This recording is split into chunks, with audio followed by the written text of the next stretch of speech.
that's free. I'm bitching upon me, feeling corporate. Yeah, that way. I get my peaches out in Georgia. Yeah, that's it. I get my on the culture. Yeah, that's it.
I got my Twitch.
Check, check, check. Sounds good to me. I don't need the headphones. Unless y'all want to call in, of course. We will be chat is open and the invite to come on. I am definitely a little behind on Dynamite, just a heads up. So if you're ahead of me, then just give me a second. I'll catch up with the fast forward button. Got a few guests scheduled, so we'll see how it goes. But I am definitely going to start going live for AEW. Dynamite, Hangman in the ring right now.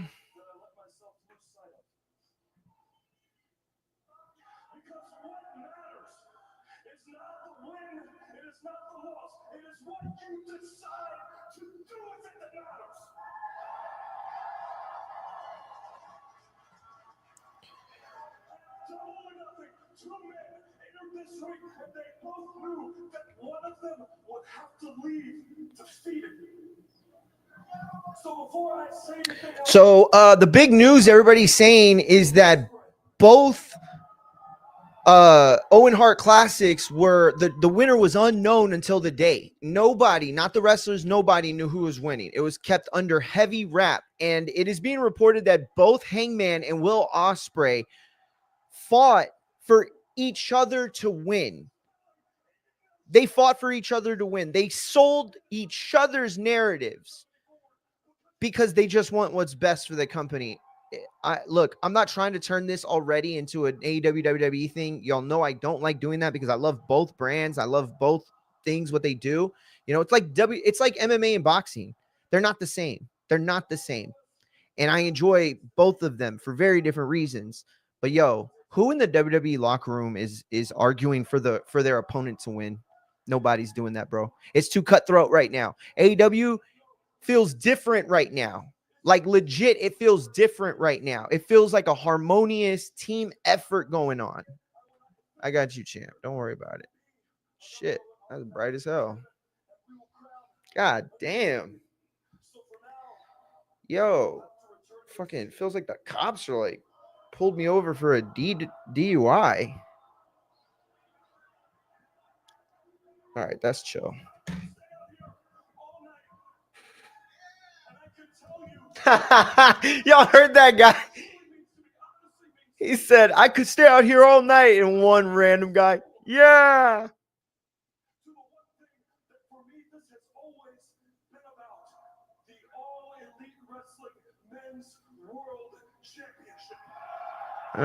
It sounds weird when you say men's. That's too far millennial now.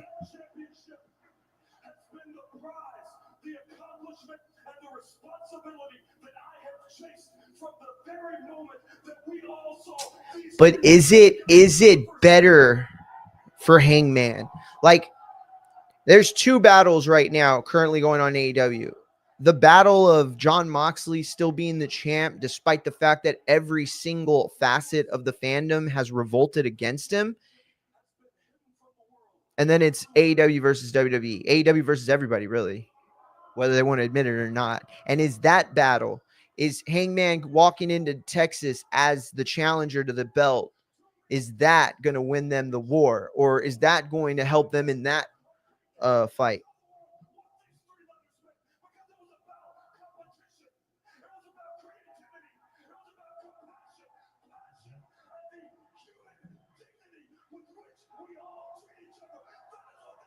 All right, that's millennial as fuck right there. Let's be real. Let's keep it all the way 100. That was as millennial as it gets.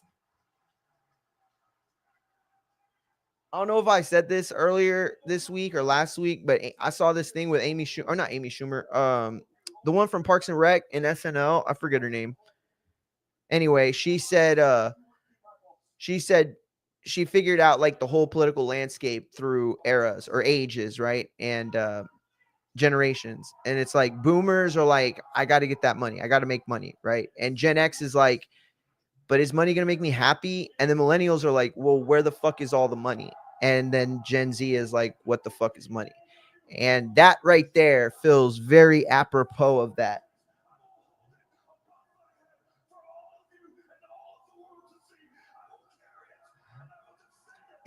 Here's the problem. It feels like he's almost still like heel. Like this is a face promo, right? Oh shit. Oh my God. Swerve introducing, yo, how crazy would that be for Swerve to play some sort of role in that bitch? That's crazy, yo, for real.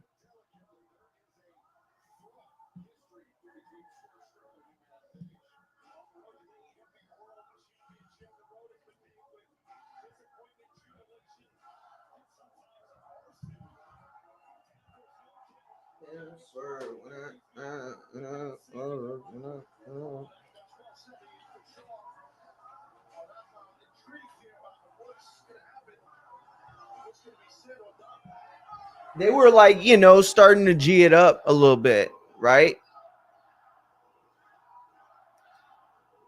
Swerve's house. Swerve's house. Swerve's house. Damn, that Hitman shirt is nasty. That's dope. Oh shit, let me fix it because I don't want YouTube to get all fucking bitchy.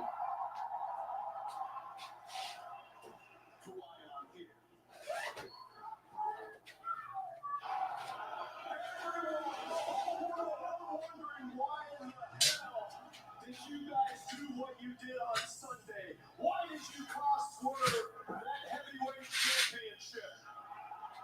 We did it for our good friend.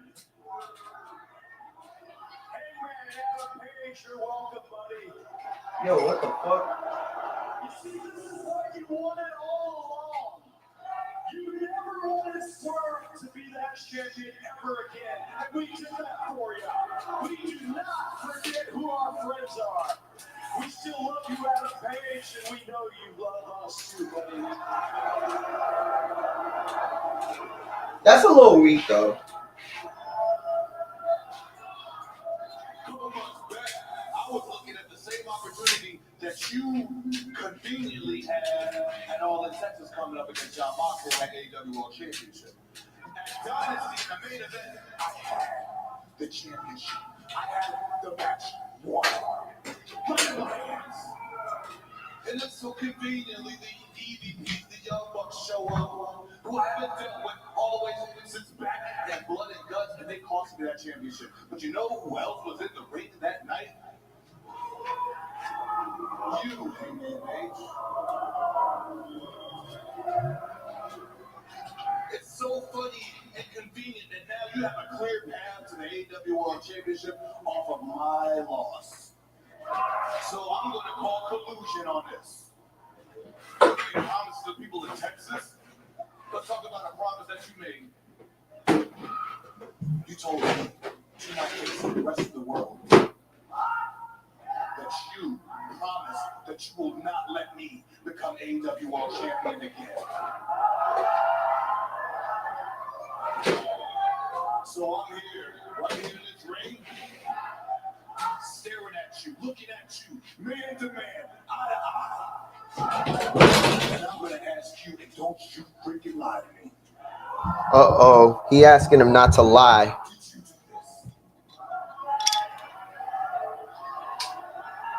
Does it matter really though? Like, keep it 100. Does it like really matter?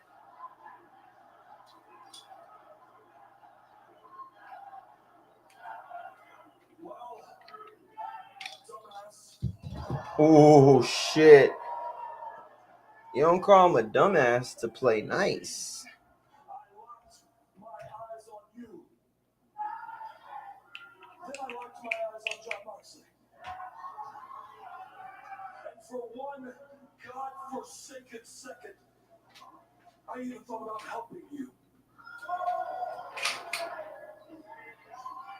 Swerve, if I had wanted to cost you that match, I would have done it myself to your face because I have done it before.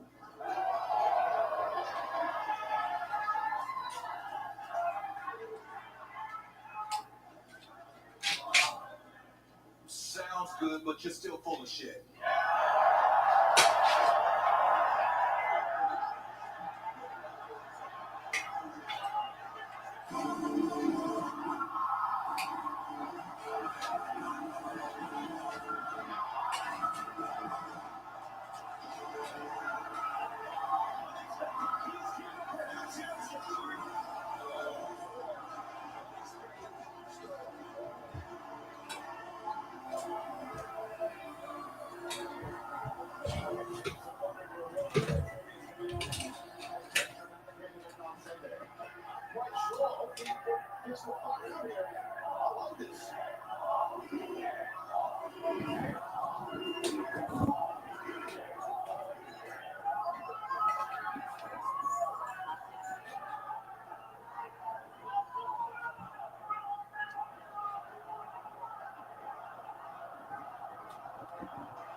Your business.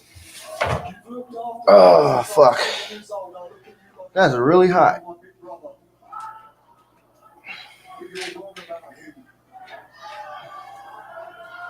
Listen, you learn a lot about someone when you get in the ring with them and the stakes are high. And the stakes were no higher Sunday. Sunday I left it all out in the middle of this ring and I lost. And I never felt more defeated in my entire life. And yet I poured the kitchen to my... Yeah, that's a little high, but that's all right. That's all right. We good. Let me just... He picked me up and he stood in this ring and shook my hand like a man.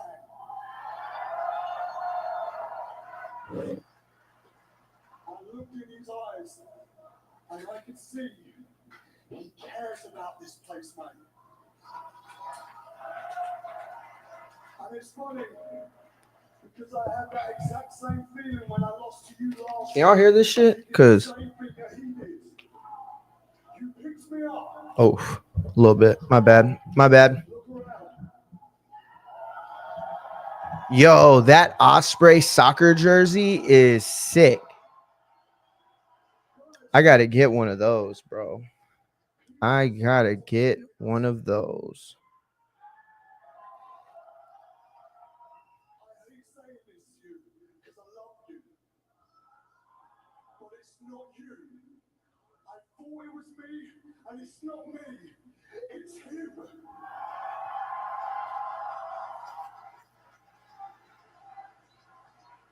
Look at me. Look at me. We've got one shot at this. One shot. And we can make this easier on him. If we all work together. You, me, and Hangman.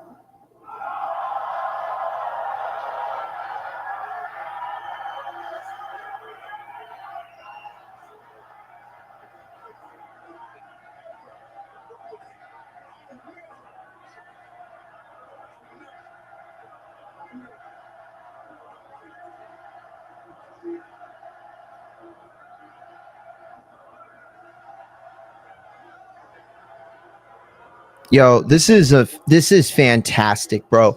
They are literally they got Swerve to go out there to confront Hangman because of the jealousy he currently feels for the spot that Hangman occupies, right? And Will comes out to try to keep the peace because of everybody. Will understands better that there's no way to stop Mox in an individual run. The numbers are too great. This is what I appreciate about AW booking right at this moment that I haven't gotten from WWE. And again, this isn't to compare or anything like that. I know that's exactly what I'm doing, but the point I just want to make is it's like you get Judgment Day or the Bloodline to have a year-long feud with the same person who continues to get outdone week after week after week for the same exact reason, because it's a numbers game. Because the numbers game is what matters in those kinds of storylines. But the face can't be the guy that goes and like starts clicking up and stuff, right? That's very unface-like. But when you are facing an eternal threat that is bigger than any individual feud, this is what you do. Yo, they're showing the replay to Anarchy in the Arena. Oh man, I should be recording all this. I mean, putting it on my, DVR wise.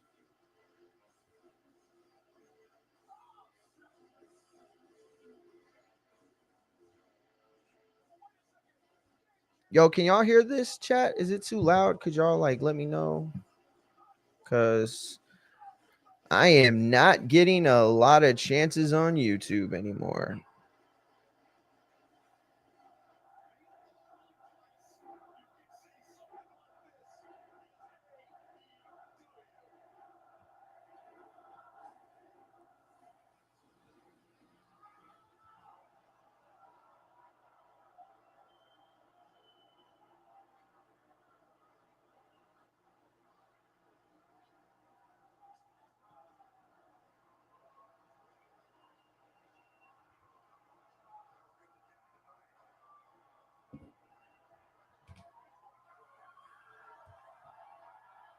So, like, in a lot of ways, you could compare what's going on right now with AEW and this storyline to what's going on with Seth Rollins and Raw, because it's these, there's this idea that something or someone or this entity, this faction, whatever, is trying to ruin the very essence of what this wrestling company is about. And for like Seth, I had talked about yesterday with Abe about how it's very similar to like what's going on with Marvel and Doctor Doom and Robert Downey Jr. in that it's kind of the same mass, I mean, different mass, same task, right? Rollins is not a good guy right now. He's a bad guy, but he doesn't see it that way. He thinks he's still a face. He thinks he's one of the only people that's actually trying to save the company, save WWE, save wrestling. But he's coming from like a heel agenda, right? What they just did in that first segment with Will Ospreay and Swerve and Adam Hangman Page is set the seeds for the same sort of kind of like internal threat that is bigger than any individual feud, like we had just said. And so they work together. But this is coming from a face agenda, right? That's different than every other facet of it. Bro, I can't look up that much. I'm sorry.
This huge six-person tag. Kid and Briscoe immediately charging forward to their respective sides and hammering it all in on another two-tag now. I don't love that wrestling at this point is so deep roster wise that we can't go a single night without a multi-man mix tag. Like, oh, what the fuck?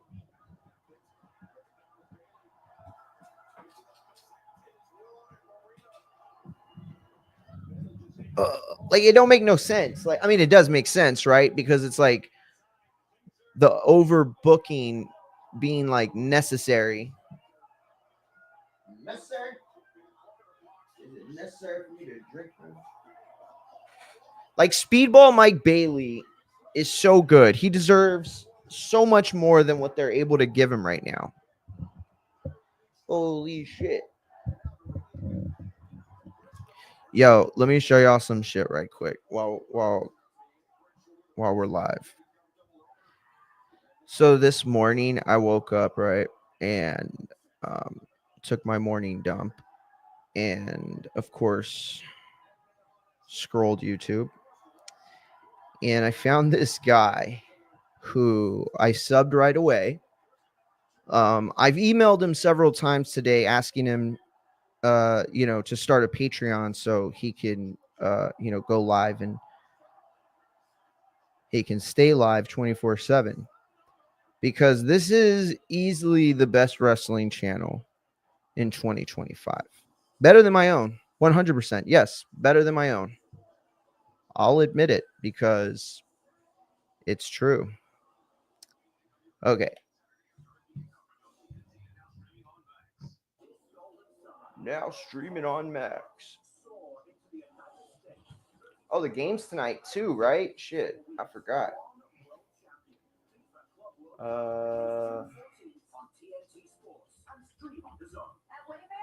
Let me turn that game on right quick. Bro, Windows has been having updates like every fucking week. Need to chill with that shit. I have not watched the Cody Rhodes thing yet. Champ, I have not. But we could definitely watch it. I mean, anything good come out yet? I haven't looked it up or looked at anything about it, honestly. Like, I mean, I just was really busy today. I never planned to like make content on it or anything like that.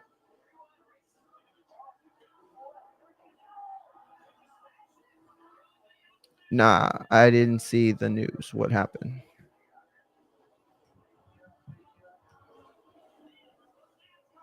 Oh, yeah. Trump. Yeah, I saw that.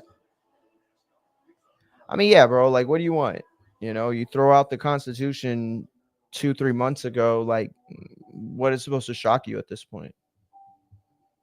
All right, look, this is the guy right here. All right. Now, this dude, I doubt people know who this is, honestly. He doesn't have a very big following, but he, first of all, brilliant idea for an adult man who looks like he should be nowhere near children to have a YouTube channel solely based on playing with action figures. Now, a lot of the things I'm going to say are going to sound like I'm bullying maybe or rude. I want people to understand that in no way, shape, or form am I making fun of him because I think he's like a loser, a douche. Not at all. If I sound a little salty, it's because this idea was fucking genius. And I don't know why I never did it. I don't know why I've never thought about just playing with my action figs, you know, in a way that 40-year-old men shouldn't be playing with them, you know? Also at the same time, like not in a weird way, right? Let me just play this so y'all can understand what I'm saying. This is hilariously amazing. Bret Hart.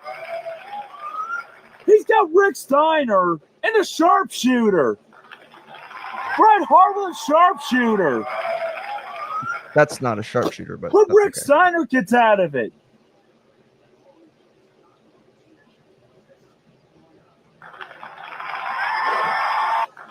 Wait a minute. That's right. He has sounds. And Rick I mean, fucking awesome, right? I mean, is there any other way to react to that than effing awesome? Here we go. Here's another one. And Matt Hardy with the side effect. All right, wait till y'all see after the match. 1, 2. And Eddie Guerrero with another kick out at 2. I'm sorry, bro. He's better than Pat McAfee on commentary. Wait a minute. Eddie Guerrero. I love Pat. I love Pat. But this guy's better. Eddie to the top. Eddie to the Look top. out. Look out. Eddie rip. I'm just mad Eddie at him, with bro. the frog splash. I'm just salty because he's a visionary and I'm not. That's what this is. 2. And Matt Hardy with another kick out. With another kick out. It feels like a South Park meme. Damn it. Damn it. Are you serious? Come on. I didn't. Oh, man, bro. That sucks. So I had another one that I wanted specifically to show because it was hilarious. Wait, it wasn't this one, right? Bret Hart.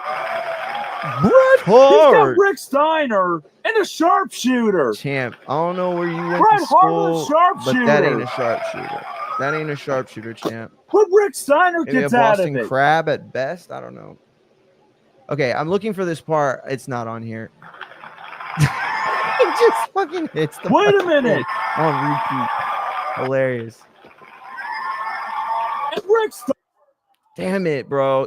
Okay, so at the very end of all the matches, okay, at the very end of all the matches, he pulls out. If you're like if you were a kid like 30 years ago or 20 years ago, you'll probably remember this. I'm assuming they don't make them anymore. The microphones that were like these big old things that you get like at flea market, like specifically like Mexican or Latin flea markets, and you would like talk into it, right? It wasn't like a real mic, it was a toy, and it would echo out, right? And it'd be like, and the winner is. So it was like that kind of effect, right? And they were just obviously clearly toys. They're huge, they're very colorful. And if you don't know what I'm talking about by now, then fuck off. So he pulls this big, huge mic out, right?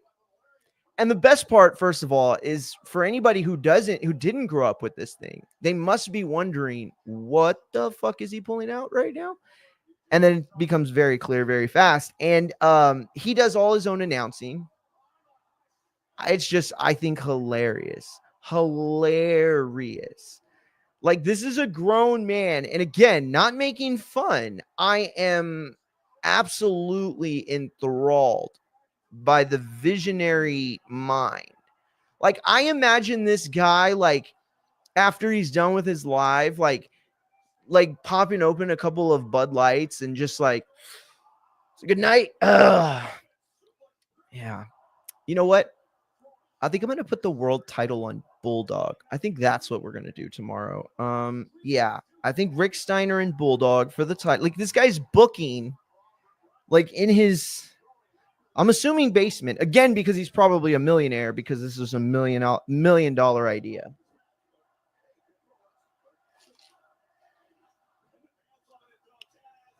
Yeah, I seen that. Oh shit, hilarious, bro. I'm gonna show it.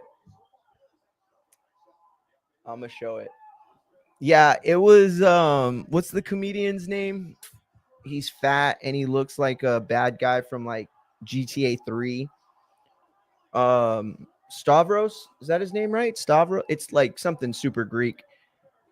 Stavros, I think it is. I don't know. Anyway, he was on his podcast and they were talking about it because it's like a bit he has, right? But they were on the podcast talking about it. And he was talking about how he started smoking when he was like 11 years old or 10 years old. But he played with WWE Hasbro figures, wrestling figures, till he was like 15. And like he would be like 13 in the summer, and his mom would be gone from work, and he's home from school, obviously, for the summer. And like he'd be playing with his figures super hardcore, and then like go outside and have a smoke break. Oh, dude, I can't do it the way he does, but bro, hilarious. He's like, I think I'm gonna put the IC title on Doink the Clown. That's where I got that from, honestly. Yeah, I'm glad you mentioned it. I showed it to my cousins this weekend. That's why it was on my mind. All right, let's get that game on.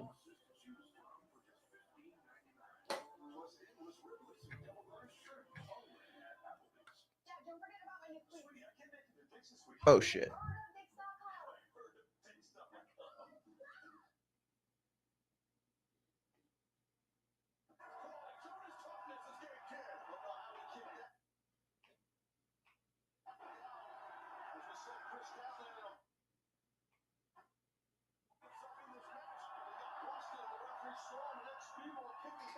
Here's the question.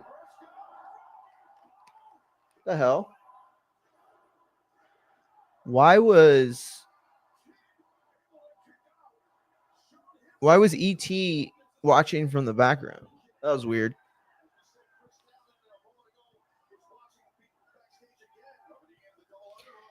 Yo, I'm sorry, but when Briscoe came out this weekend covered in blood, it was one of the best, one of the coolest shots in like 10 years, 20 years of wrestling.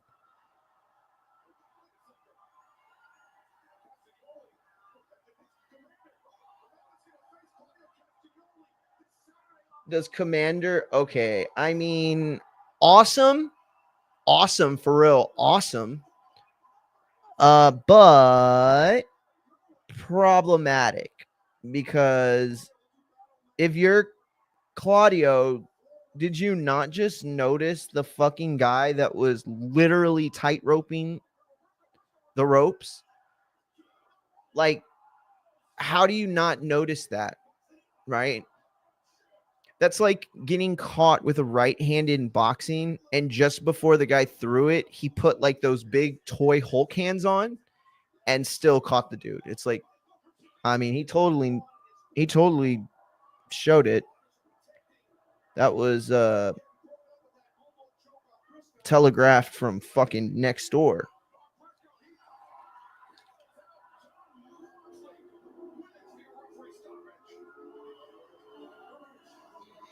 You know, here's another problem I'm going to say, because I remember somebody said this yesterday in the chat, and I didn't get to it. And they had talked about Willow's performance in this.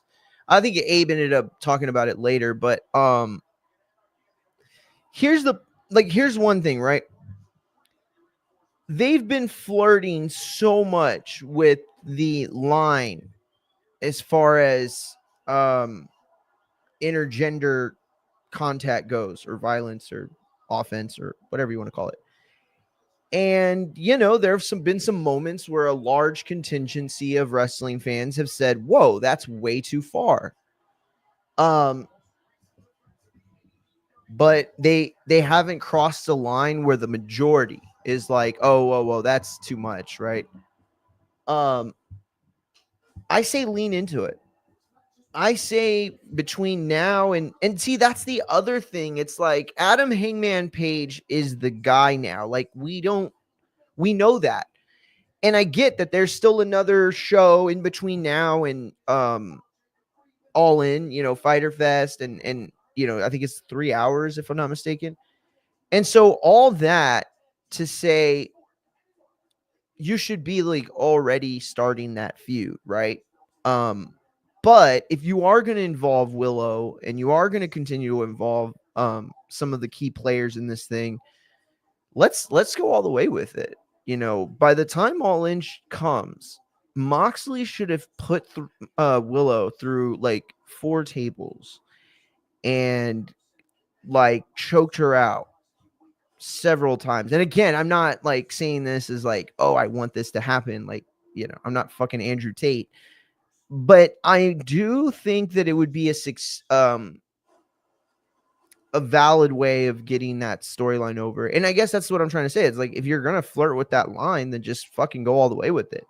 You know, the problem with wrestling is every single time the bell rings, the shark has been jumped. How do you jump 2 sharks and make it interesting? You don't, you know. But if you're going to have a guy get physical with a girl, then you might as well fucking tap her out or make her go unconscious. It's not like here's the thing, right? For all the people that are gonna be like, oh, that was weird. Oh, like, dude, you're making it weird. Nobody thought that was sexual. These are fucking people fighting. Like, why are you taking it there? That's what I don't. That's that shit I don't like. That's what ruined Twitter. People talk about it's like, oh, you know, moral hierarchy, or I forgot what it's called when people like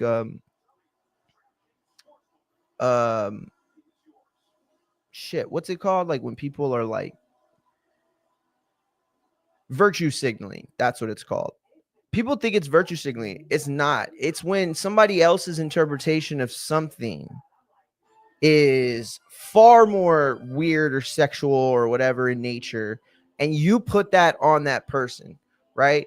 Like, I just made a joke or I just showed a picture. Like, you're the one that made it all fucking weird. But yeah, I guess it's kind of hard to just like dethrone that shit, right?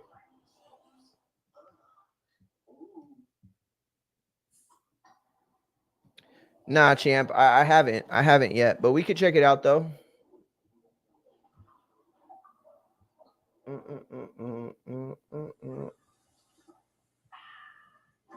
application fee if you apply by May 30th at University of Maryland Global Campus, offering online and hybrid courses and lifetime career services.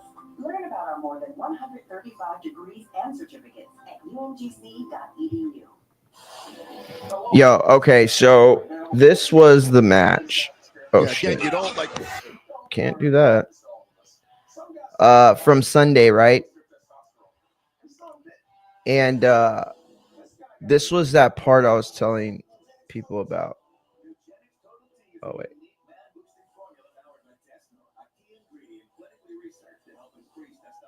Oh, no, it wasn't this one.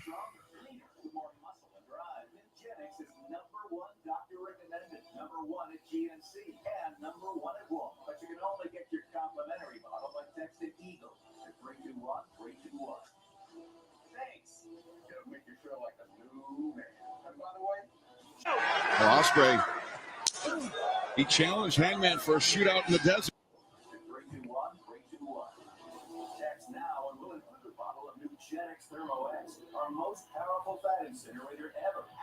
Oh, this was a crazy move right here. Watch.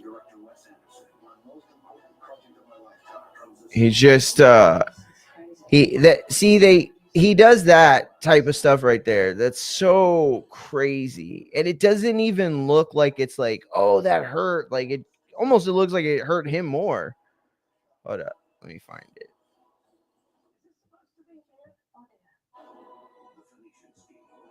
Yo, where the fuck is it? Oops.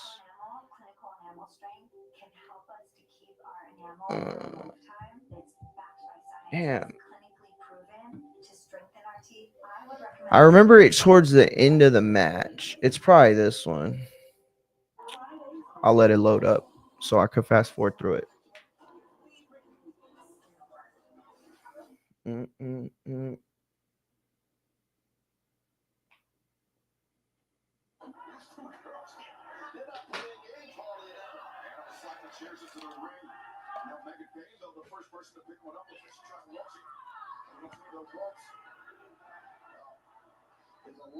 Yeah, so the rumor is that they're gonna do the female or the women's war games match this year. Yeah, I think that it could be the thing, right? Because look, what the hell? I don't know what happened here. Yeah, so the word is that they're going to do the female war games, right? And so the fact that they're going to do that, I have a feeling. Like, look, I cover Raw week to week, right? In SmackDown week to week. I see these storylines kind of build up. And I'll take y'all here in a little bit to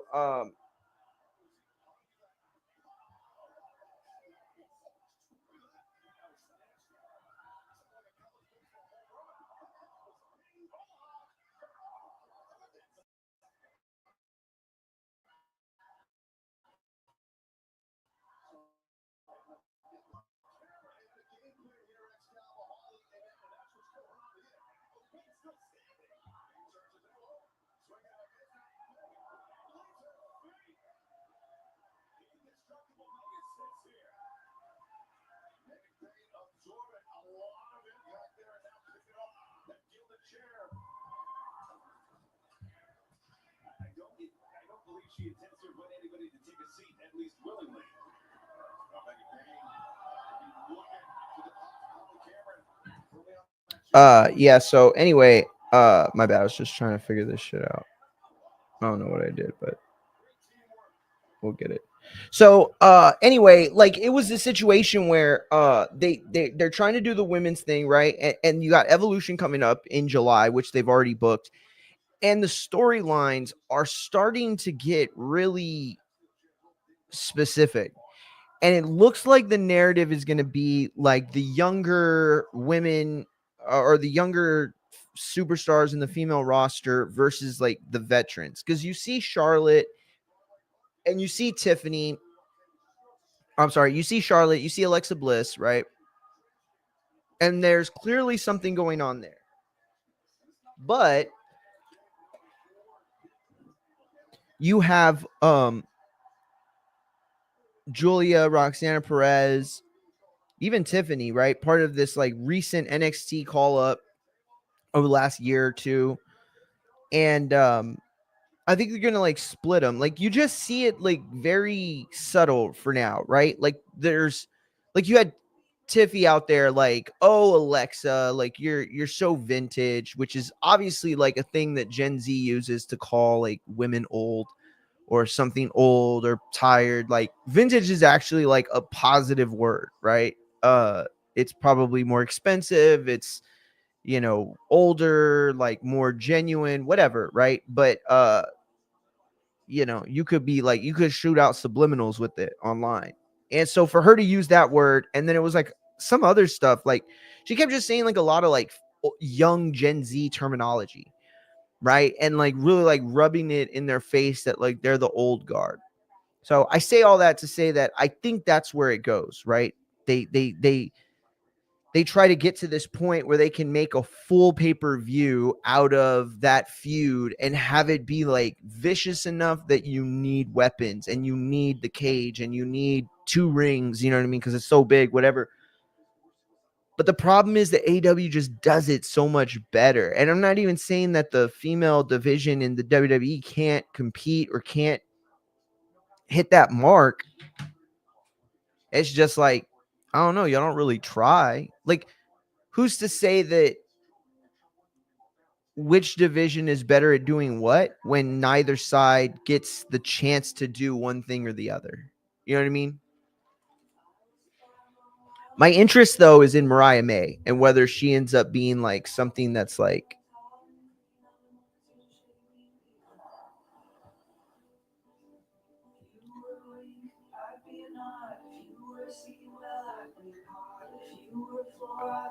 okay, so I know it definitely happens where like the elbows are. Oh, here it is. Here it is. Check it out. All right. Here it is. We found it. We found it. All right. Okay. So at this point of the match, it's been really good. Okay. It's been a really great match. Mostly, though, from very physical storytelling. This right here is masterful.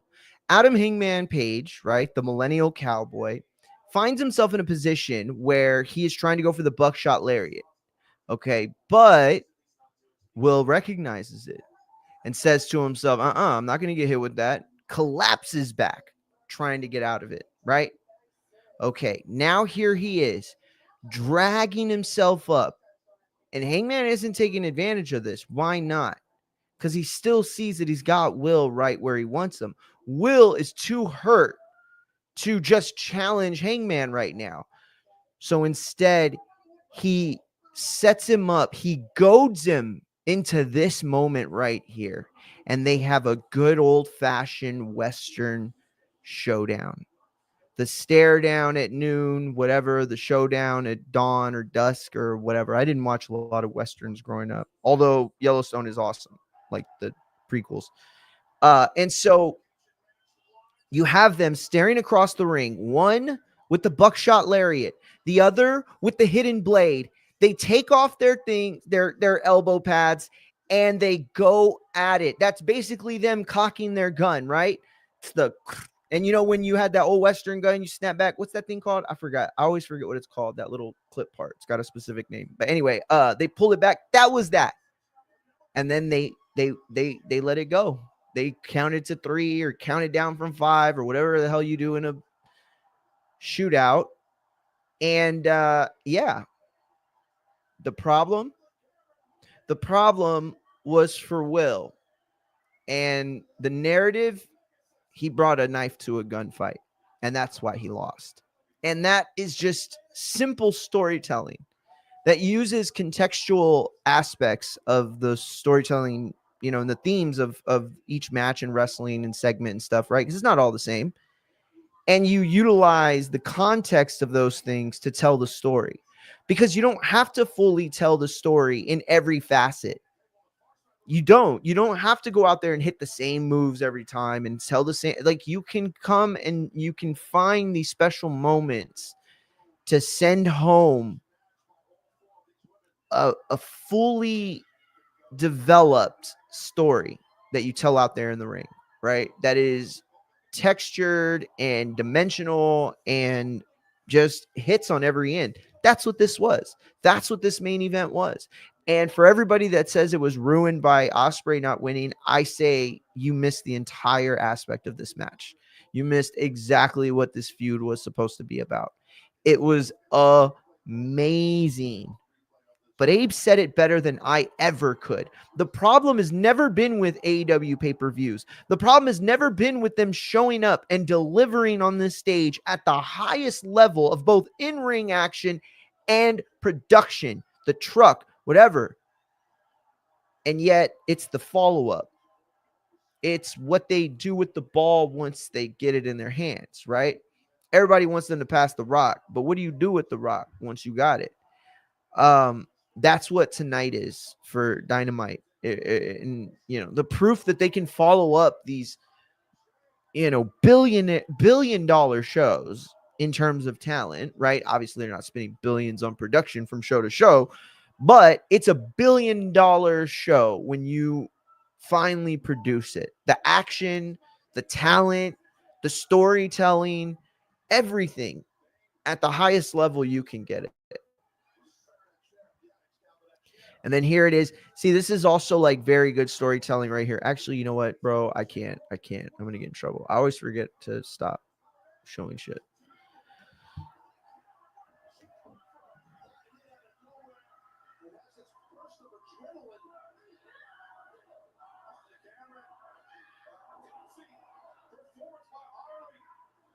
Harley Cameron is so underutilized in the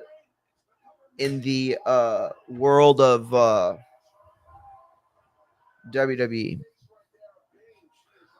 What makes Tio a cuck? He's a cuck.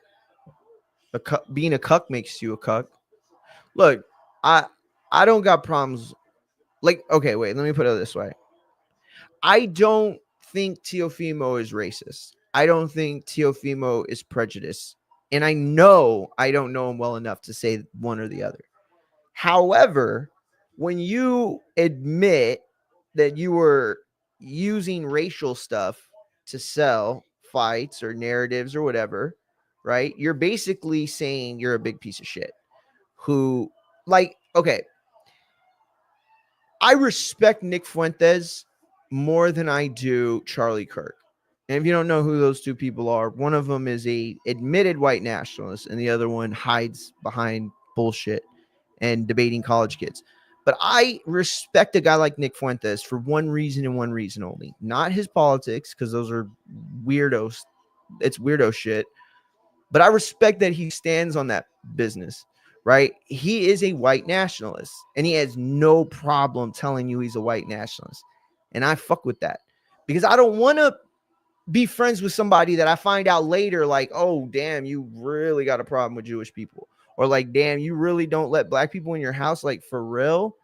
Like, yo, you got a sign in your garage that says no dogs or Mexicans? That's kind of weird. Why'd you buy that? Like, there are people out there like that hide their shit, right? And they'll make like jokes, or they'll be like, oh, I'm just trolling, like whatever. And you're like, oh, okay, I get it. Yeah, yeah, you're not a racist or a homophobe or whatever.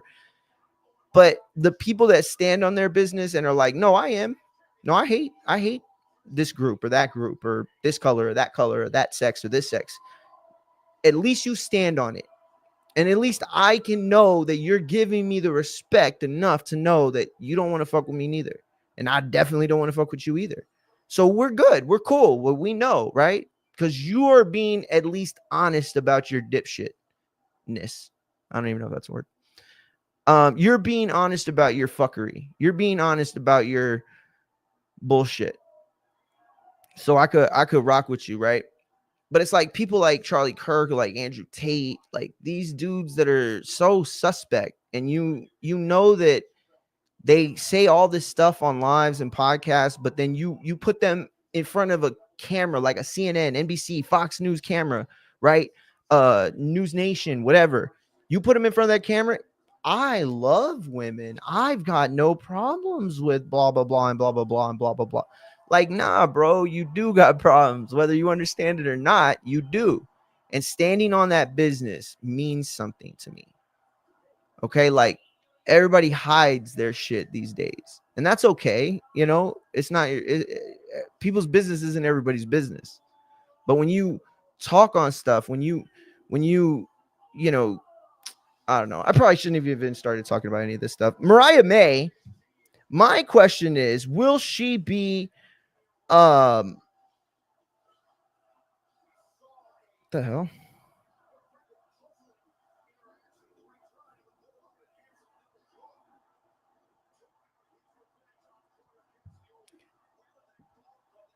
Yeah, my question is going to WWE, is it like, is she just going to get lost in the shuffle? She represented something for AEW that was a lot more special or particular, right? Than just your other blonde bombshells, I guess we'll call it a spade, but like to go to WWE and be what you were and be what got over, you're just another dime a dozen. I'm sorry, it's the truth. It's the truth. You're Tiffany Stratton 2.0, and I really don't think that WWE needs a Tiffany Stratton 2.0. And I'm not even saying you aren't better than Tiffany Stratton, and I'm not even saying that y'all are exactly the same. What I'm saying is that package wise, there are already plenty of physically there are plenty of physically imposing yet visually, man, I just don't want to be like a weirdo and being like, yeah, you look like a badass and sexy. But that's kind of what I'm saying. And again, I'm married, happily married. I'm not, you know what I mean? Like, ain't nobody pushing up on a wrestler. Like, first of all, that's a weirdo thing to do. But to be in a position where you can tell somebody something and it be the truth, just the absolute truth. And it is, you're visually, you look too similar to so many women on the roster and so many women that have been on the roster. And perhaps AEW, it's unfair because they haven't been around as long to have as many different, women, on the roster. And then again, I don't know if the Divas division really fucking counted. And I don't know how much, play Alondra Blaze was really getting on her contracts and shit. But I just feel like going to WWE is a good way to get lost in the shuffle. And I'm not hating at all. I don't mind where any wrestlers go. I just think that there is a benefit to being on one side or the other for every wrestler. Right now, whether anybody wants to admit it, aside from the money, right? Because money is something that we can't ever compete with depending on what kind of company we are. Certainly it's unfair to ask a 6-year-old company to compete with a company that's been around since the 80s doing the exact same thing. So like to ask them like,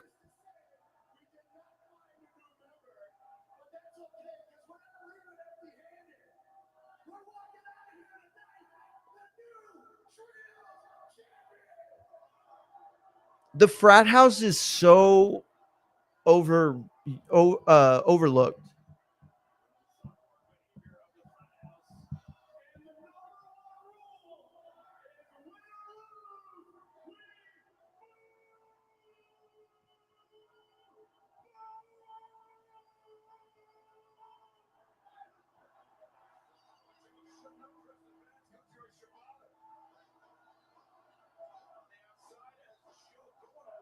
Damn, I love me some fucking Samoa Joe. So yeah, anyway, I just feel like Mariah May going to AEW, going to WWE from AEW, it's just I don't know. It does. I don't think it'll work the same way as it has for Jade. You sent Jade over there and there was nothing like her. There's nothing like her anywhere. Let's be honest. I hate to say it, but there are Mariah Mays in every field of entertainment everywhere you look. And they're beautiful, right? They're beautiful, but bro, like I don't know, it just is boring. Boring, I think is a word you could use that's not fucked up. Like I remember when I was like 10 years old and I saw like HBO put the like premiere Showtime or whoever it was put the trailer for Barbed Wire. Tonight at 10 p.m. watch Pamela Lee Anderson in Barbed Wire, a movie with zero plot and all the boobs. The thing was like I remember seeing it and being like, oh, even at 10 years old, bro, like I don't even think you can get boners at 10, and I definitely didn't. But like to be watching him, I remember thinking as a 10-year-old, like, yeah, she's definitely hot, like for sure. I get it, but she looked too fake. Like I know her hair don't look like that, just like naturally. You know what I'm saying? Like her lips, clearly makeup. Her boobs, clearly fake. And I have no problems with any of those things. That's not judgment. It's just that I'm not attracted to the thing that everybody else wants to be because everybody else thinks it's attractive. Like I've been with more women that look like Zelina Vega. You know what I'm saying? Like growing up in South Texas than I ever been with. And that has nothing to do with like watching them wrestle, obviously, but I shouldn't even have said it that way. But the point I'm trying to make is that from a commercial standpoint, Mariah May is just another superstar in that company. You know, she represented something very different in AEW. I don't think she should have left. Jade, on the other hand, I think WWE was perfect for her. I think it's exactly where she should have been. AJ Styles would benefit 10 times more from being on AEW right now than WWE. That's just true, I think. I don't think there's any... Like, again, you have to take out the money. You have to take out all the facets of the WWE workload and, you know, to really make it fair or unfair.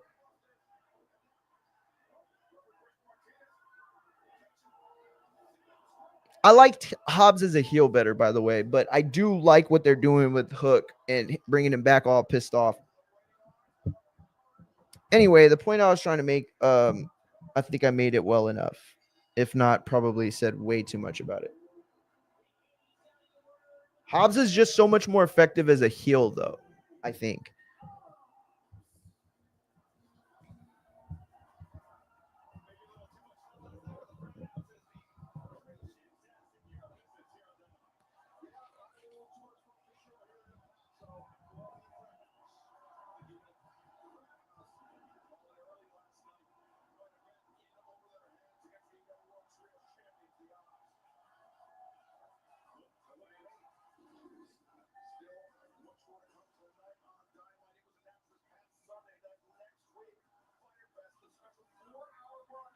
Oh, shit, it's 4 hours.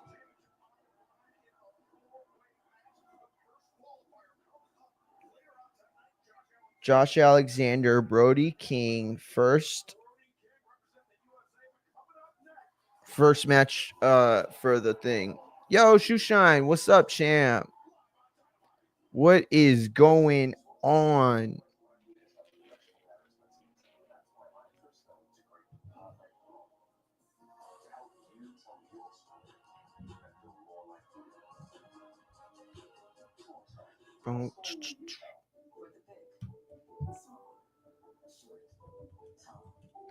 Nah, but I could do that. Yeah, you're gonna have to send me the thing though.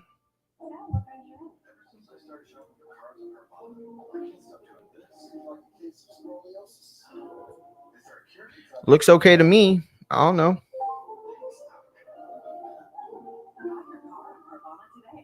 Huge news. You can get a son of for just $3.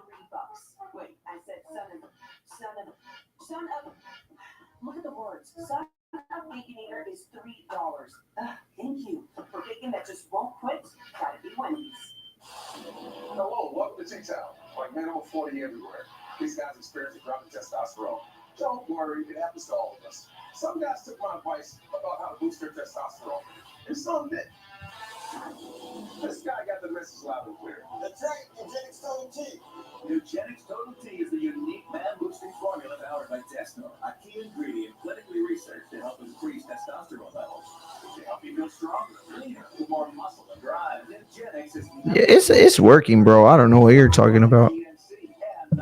You could try it. You could try it again, but I don't. It's working for me. But look. I'll say it again. I don't care. Or not. Look, I'm not trying to talk shit. I'm really not. The whole point of that topic, and I should have taken it off the title. I really should have. So I was gonna show the shit that he got into with Mr. Boxing Guru on X, or really it was his fans. Really, I don't even think Tio ever really responded. But yeah, they got into a bunch of shit. Again, I'm not trying to. I'm not trying to. I'm not trying to kick a good man down, but I don't think Tio's a good guy. Like I don't know the guy, right? I really don't. But when you come out and you're like, you know what? I'm gonna stop using racism to call people out. Like I think that's like such a bitch move. Like, what you mean? You were joking that whole time?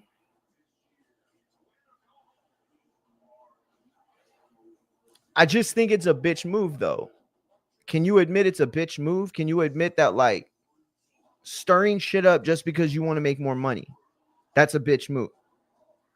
It's not selling a fight, champ. Who's he selling a fight against? Who's he selling a fight against? Who's he fighting?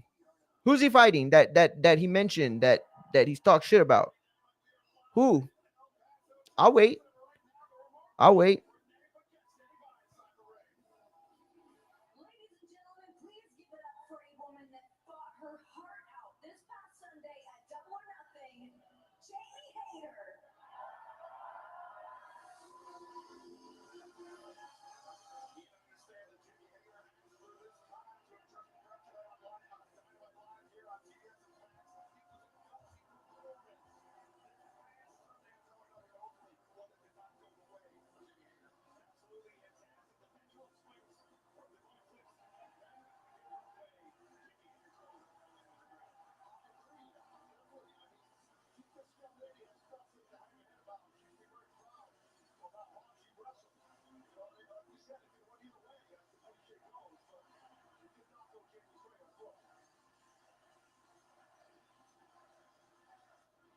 Jamie, unfortunately, you were not able to overcome Mercedes Moné in the finals of the Owen Hart Foundation tournament. I know that you were concerned about what the future would look like for you on the other side of the tournament.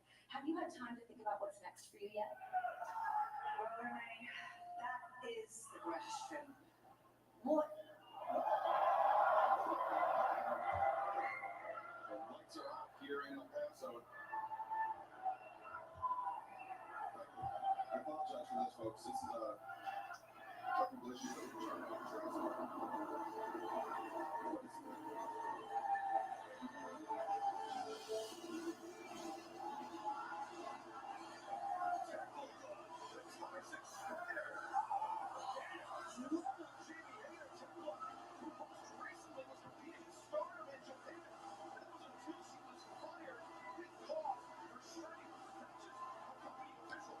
Okay, yeah. I'm here. No, I got you. I got you, champ. Listen, yeah, it's pretty clear, bro. He's like a bitch. Like he just bitches. That's all he does. Like you want a big fight. Okay, well, cool. Then count for something. I mean, I'm just saying, like in boxing, right? This is how it gets played, the narrative. If you've been that guy before, then you're that guy always. And that's cool. That's fair. You got it in you. You got that dog, right? Tio did it. Devin did it, right? Tank never did it. But then why do things play out the way they do? Why are things the way they are? This man talking about, oh, I got fired today. Oh, I can't get a big fight from Turkey. Oh, blah, blah, blah.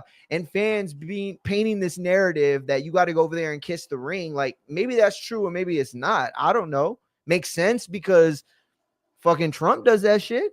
Like every leader I've ever seen pretty much that's in a position of power makes you go and kiss the ring or makes you bow down. I'm not saying it's right or wrong. I'm just saying that is the way things are. Like you want this business to work the way you want it to work, how you want it to work, when you want it to work, right? But the other way around, you wanted to fight these fights. Now you're out here fighting. You know what I'm saying? Like Barbosa, that was a good challenge. That was a tough fight. I'll give you the credit for that, champ. So what you want? You want this big fight, but with what? With who? Well, Shakur's not a big fight for you.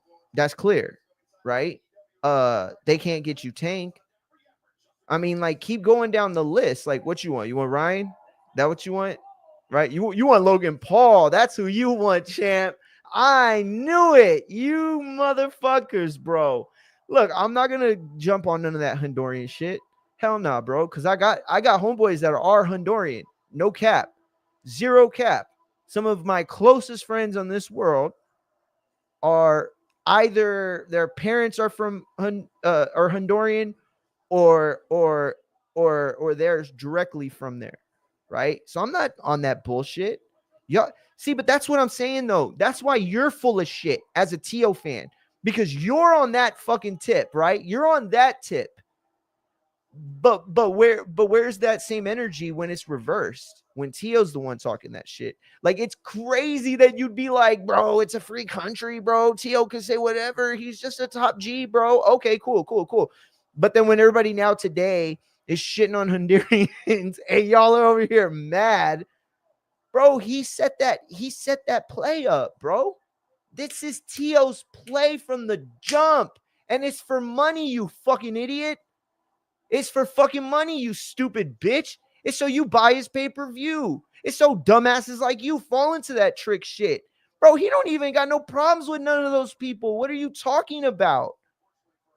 Like, it's so crazy. What fight interests you more, Mario? Tio Boots or Tio Haney? Tio Haney for sure. I think interests me more. Real talk. They're the guys that did it, and they did it, and they stepped up. Even though that was a long time ago, we deserve to see those two dudes, rock out. Because, look, I'm all about continuity in this game. Wrestling, boxing, MMA, continuity is what matters to me, right? Like, I watch Kickboxing, the movie with Jean-Claude Van Damme. I don't give a fuck after one. Why?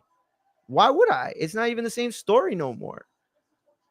But the continuity that goes into Tio and Haney fighting is real boxing. It's big time boxing.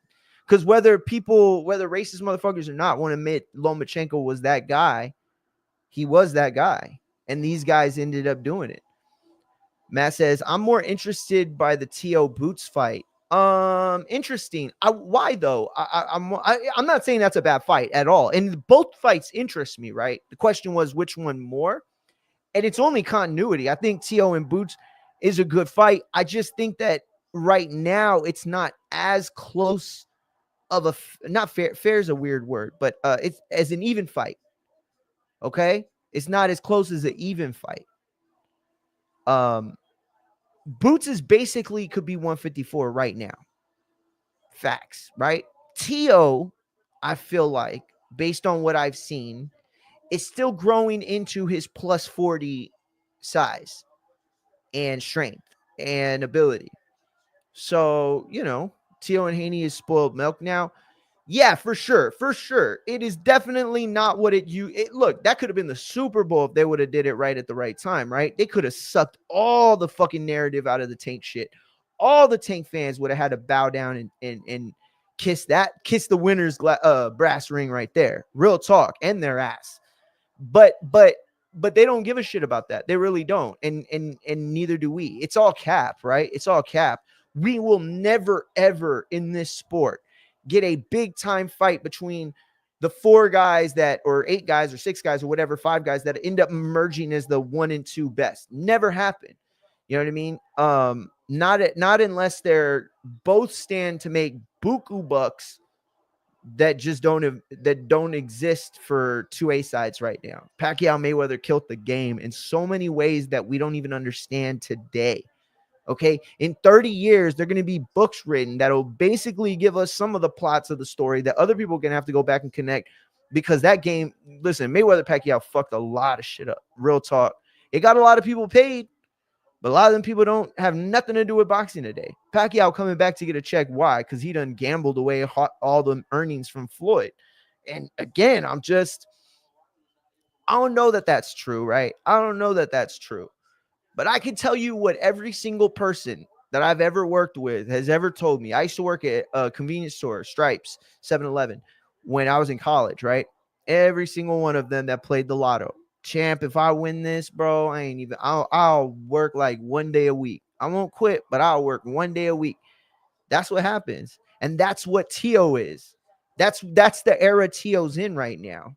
He's in the I already worked hard. I want to win the lotto, so I don't got to work no more. And he already won the lotto in a lot of ways in his mind.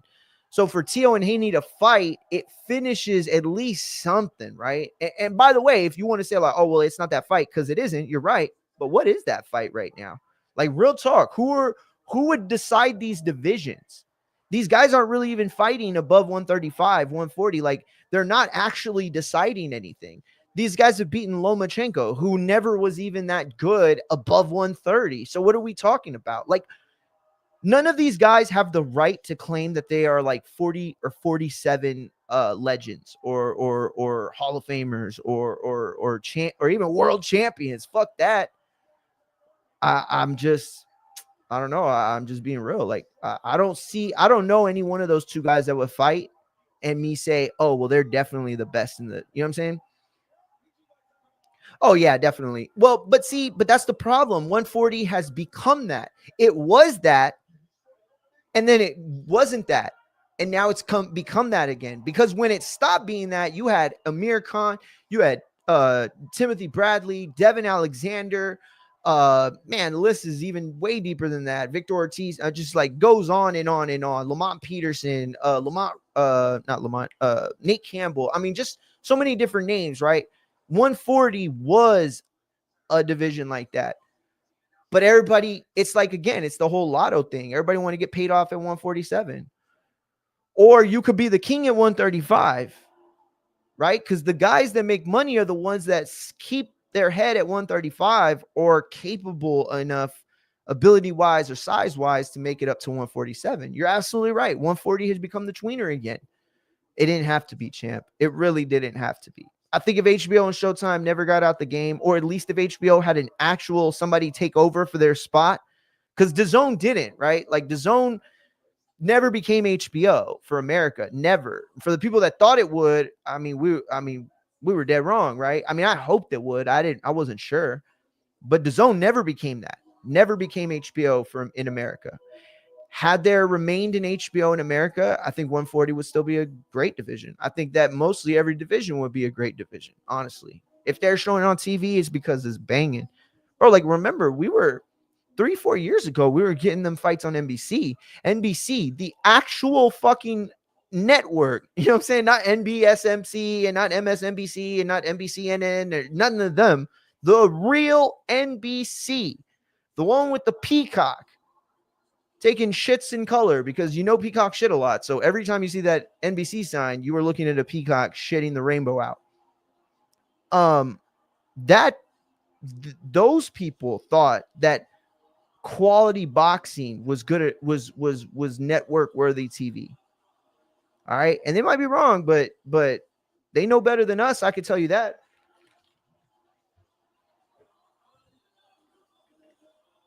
I like Adam Cole better as a heel, by the way.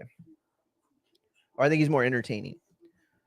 Bud and Danny had a run, but no one else. Yeah, I mean, like, that's what I'm trying to say too, is like, Danny's run is directly associated with the richest time in 140-pound history, specifically at least in the 2000s, right?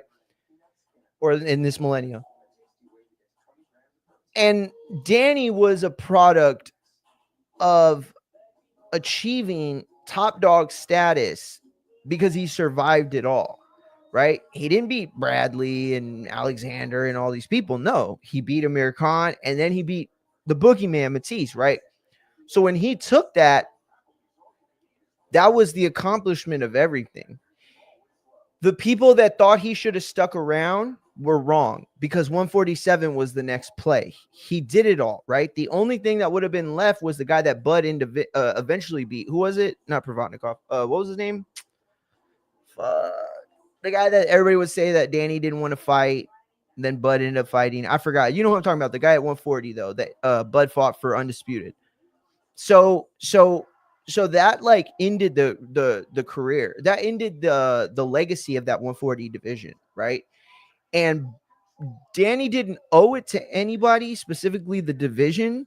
But if his intentions were to keep 140 popping, I mean, I don't know why he'd even give a shit at that point. It would be, he would have needed to continue to fight in that division until somebody were able to dethrone him and take that and remain with it. But it just, they don't work that way. 140 is that division. And by the way, Bud is still also associated with it in a lot of ways. First of all, he was just a division below when the division was popping, right? He even fought some of the guys that would end up going up. But when Danny left, the void that was there was something. It was like, okay, you could achieve Danny's success, but you got to go through XYZ, right? When Bud did it, and very few people gave a shit and cared and hated and was like, who the fuck was this guy? That was the moment that boxing fans showed the world, specifically boxers, that we don't respect the things you do. We don't respect you like that. We don't respect legacy. We don't respect continuity. We don't respect none of that. We don't respect it because you didn't beat Danny, who that by that time was already fucking washed, or maybe not washed, but definitely not Danny Garcia at 140. So it's like they give him the play, right? And he takes it. And then he shows up, but he lost. I mean, what do you do about it? It's nothing to do. But you're right, champ. 140 is definitely not viable territory anymore. Yo, that's funny. I don't read your name, first of all, because you're a bitch. That's first of all. Second of all, Matt's wrenched up. If you're wrenched up, then I read your name and I read everything you say. But if you're a pom pom holding, dick riding, moron, then yeah, I don't read your shit. I don't care. I'll respond to it because it's fuckery. And in case anybody else watching, then we could explain what their fuckery is to them too. But I'm not in this position to like give you clout. Like, what the fuck, bro? First of all, there's like 25 people watching tonight, so I don't know what you want. Second of all, you haven't said anything of any validity. Like, first of all, like, there's a link right there, bro. There's a link right there. In fact, I'm pretty sure you're the only person on the only platform right now where I've remembered to put the link. You could click on it anytime you wanted. Here's why you won't. Because there's only two types of TO fans at this moment. The ones who are dumb enough to think that they're on the right side of shit, and the ones that refuse to show their faces. I don't know any other TO fans than that. And I could take y'all up and down X right now, up and down IG right now, and show y'all all of them. I'm not going to, because why would I?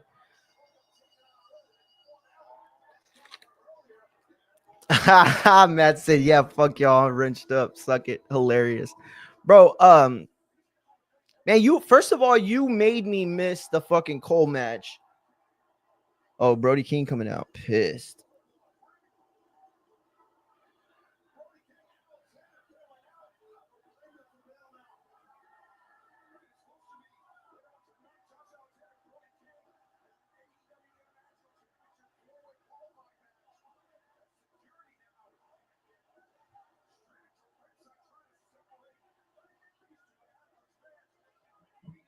Josh Alexander needs that rapid fire push. He has done so much being off of like mainstream TV in wrestling that I didn't even have that kind of like, oh my bad, energy with it. Yeah, you funny champ. Explain anyone. Okay. Yeah, there's nothing to explain. I mean, you could just go to TO. Fine, let's, you know what, fuck it, let's go. I'm not clouting anyone up, just so y'all know. That's not gonna happen.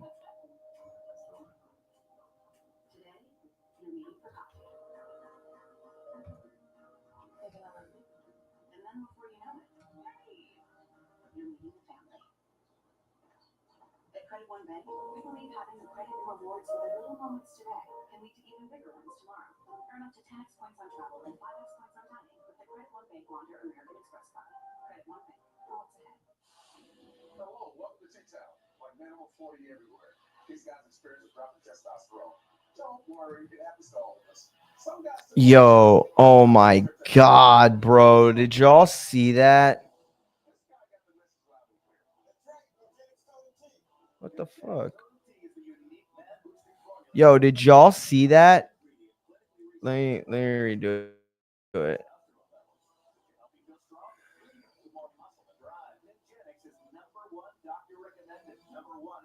Look at, try to do a buckle bump. This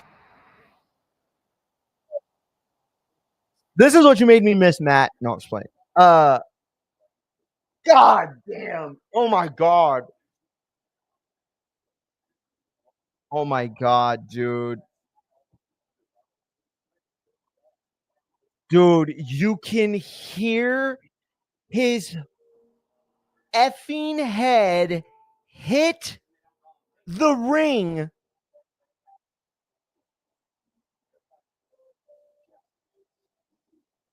Oh my God. Bro, how he survived that. Jesus. Oh shit, bro. Look at everybody going in on him, dog. Tio, you fucked up, bro. You fucked up so bad. I don't know who this is. I'm not saying like this is an opinion worth, you know. I don't know who this is, but I just read it and it's like the point is what I'm trying to, you know what I'm saying? Like this is where the hate's coming from, or this is the kind of hate he's getting. And audio only is like Tio has no sense of identity. He doesn't have a hometown, culture, or a country that stands behind him because he can't point out who they are. The random acts of racism is just another failed attempt at building a community. You know you a failure when the racists don't care. Yeah, see, that's the problem. She's right though. Like I don't know who this lady is or nothing, and y'all can't even read it. I just realized, but I'm not like I don't care about like personal, right? Like I don't know him. Like I don't know if he has community or not. I don't really give a shit. But this girl's right. Like you're just trying to latch on to something or another to be able to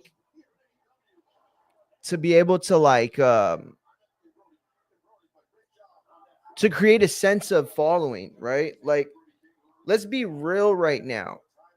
One of the most successful plays on the internet right now is becoming MAGA.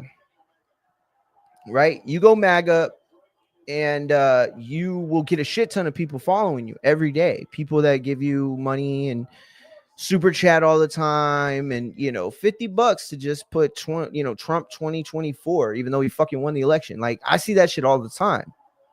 The other way to quickly grift right now successfully from a monetary standpoint is to talk about how much problems you have with Israel or Jewish people, right? And it's not to say that you can't have a legitimate opinion on what's going on in Gaza and have empathy with Palestinians or even Israel, but the point is that there are people out there who don't believe the shit they're saying, don't even understand the shit they're saying, but they're saying it because it's financially viable online more now than ever before.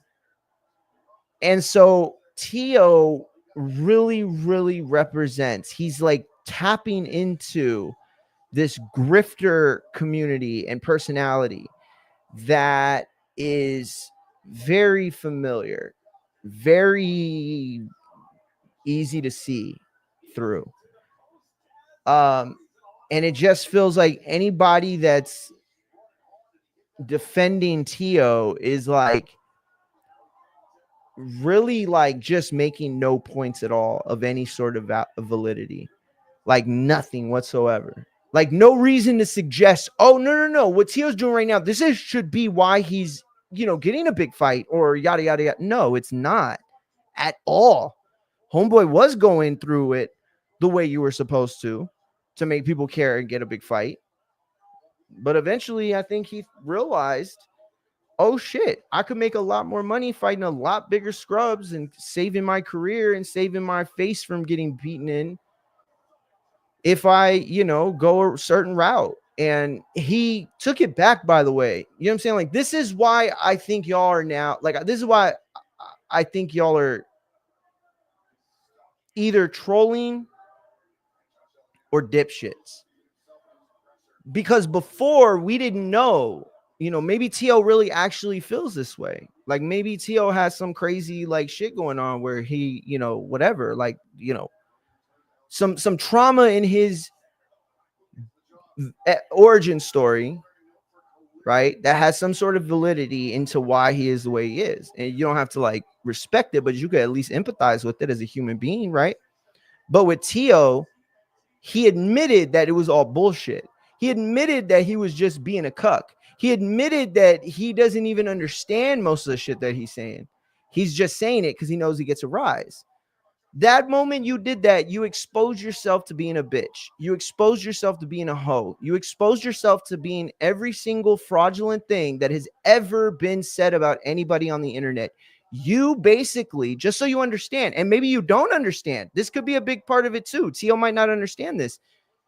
You wrote a sentence or you put out a few social media posts, and even though the word said something specific, the meaning of them, all of them, basically equated to you saying, hi, my name is Teofimo Lopez, and I'm the biggest fucking grifter in the world. Don't trust anything I say because I'm just saying it to try to get your money. Once I've got your money, I'll either apologize or pretend it was a bullshit joke or whatever. I don't give a fuck, bro. I don't care what you do. I don't care what I don't care what anybody does. I really don't. Why would I? I hang out with the same people every day of my fucking life. Every weekend, I kick it with the same people, and that'll never change. And I'm not going to introduce somebody to it that, you know what I'm saying? Like, I don't give a fuck what you do. I don't care if it's racist. I don't care if it's homophobic. That's your thing. It's not mine. I don't care. I'll let you live. This is America. But when you try to make it my thing, fuck you for it. And I'm going to make you stand on it. And not me, obviously, but people like me are going to make you stand on it. Tio is trying to create drama outside of the ring because he is no longer capable of producing it inside the ring. And certainly not against the best in the world. That's the fucking truth. And if it's not, then hey, Tio has a chance to prove it, doesn't he, champ? Don't he have the chance to prove it? Couldn't he prove it right now? Couldn't he call up Boots' team or Shakur's team or Tank's team and say, you know what, I will take short money for that. I believe in myself. I'm going to take short money for that. I would call him an idiot for it. I would say it's stupid. If I was his manager or advisor, or if he cared at all what I thought, which would be stupid if he did. But if he did, I would say it was a dumb thing to do. But he could do it, right? He could do it. And that would prove to us who he is and who he's not. You know what I mean? In the ring, at least. And that is what I'll purchase. I will buy that. I won't buy your bullshit, bro. I won't buy your bullshit because you don't stand on it. You don't mean it. I mean, I wouldn't buy it no matter what because it's fucking racist. But at the end of the day, at least I would respect you enough to know that that man, it's like with R. Kelly and P. Diddy and Michael Jackson, all of them, right? You could delete the music or you could try to separate the artist from the person. Both are bullshit, but at the end of the day, it's all up to you. So if it's up to me, I'll buy a pay-per-view of a known racist who has gotten into shit with some other dudes about other shit, and they're going to fight, and they're both highly skilled boxers. Yeah, I would buy it. I'm not going to lie. I'll buy it. That sounds like a pay-per-view that'll probably sell a lot. But that's me knowing that after it's over, Tio can't run from that shit. He got to stand on business. I mean, he got to still play that game. And even if he regrets it, it don't matter. He's still going to pay for it. So that's cool. So I'm okay with it. I'll give you my $50, $60, whatever. Yeah, I bought a racist ass dude's or woman's or whoever's product. Okay, we're done. I've done it. I've committed the crime. And I'll get up tomorrow and be fine with everything because I don't give a shit. Again, I don't give a fuck. Do your shit over there. Have your meetings and do all that shit over there. But at this moment in time, if you are trying to build a community or a cloud or a business or anything like that using these kinds of themes, then you're fucking Kanye West, bro. That's all you are. That you're just yay. You're a dude who needs that attention and desperation and can't do it with the art no more. So fuck it, bro. But and I see you're still messaging. That's fine. No.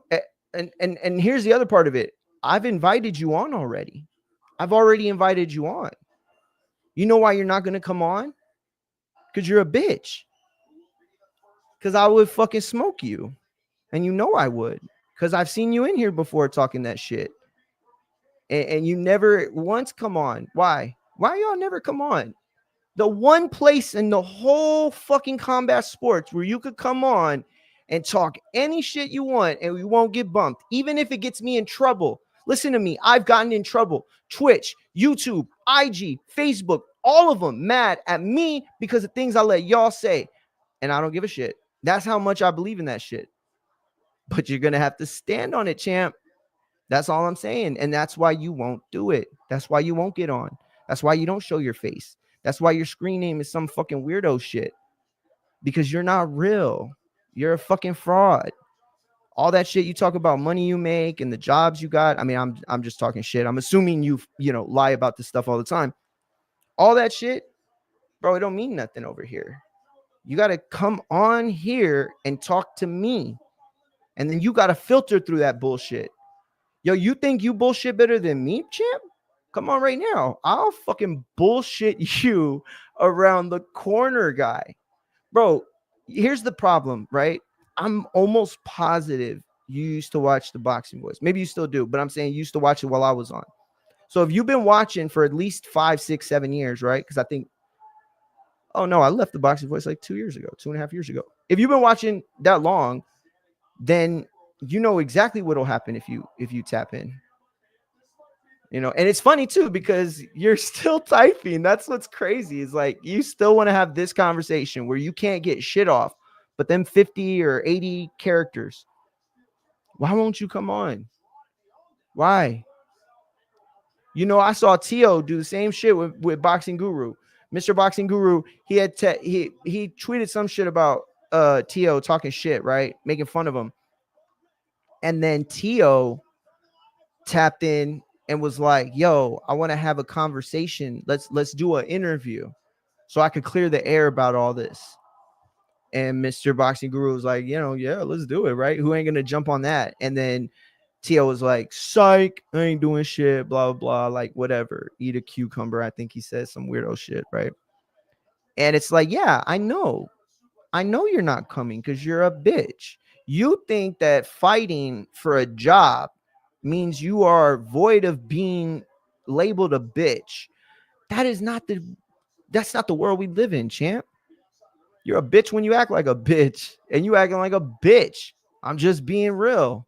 You and any person sticking up for Tio in a weirdo way. Because here's the other part, right? If you're calling and be like, bro, I fuck with Tio. He's a badass fighter. But I agree.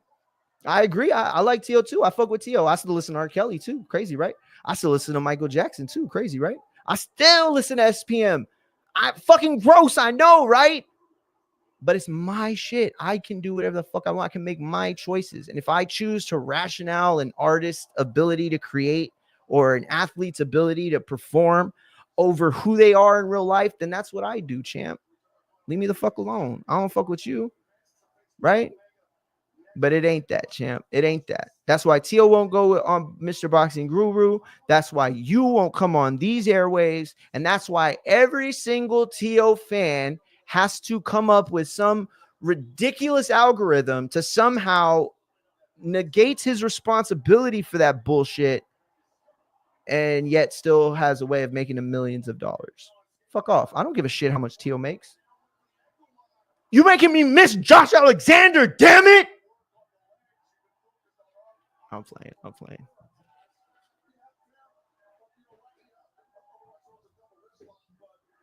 I'll be honest, I don't really, this kind of sucks because it's like, Kenny is not going to lose that title before All In. So every single person that wins is basically winning the right to not beat Kenny Omega for real. Like,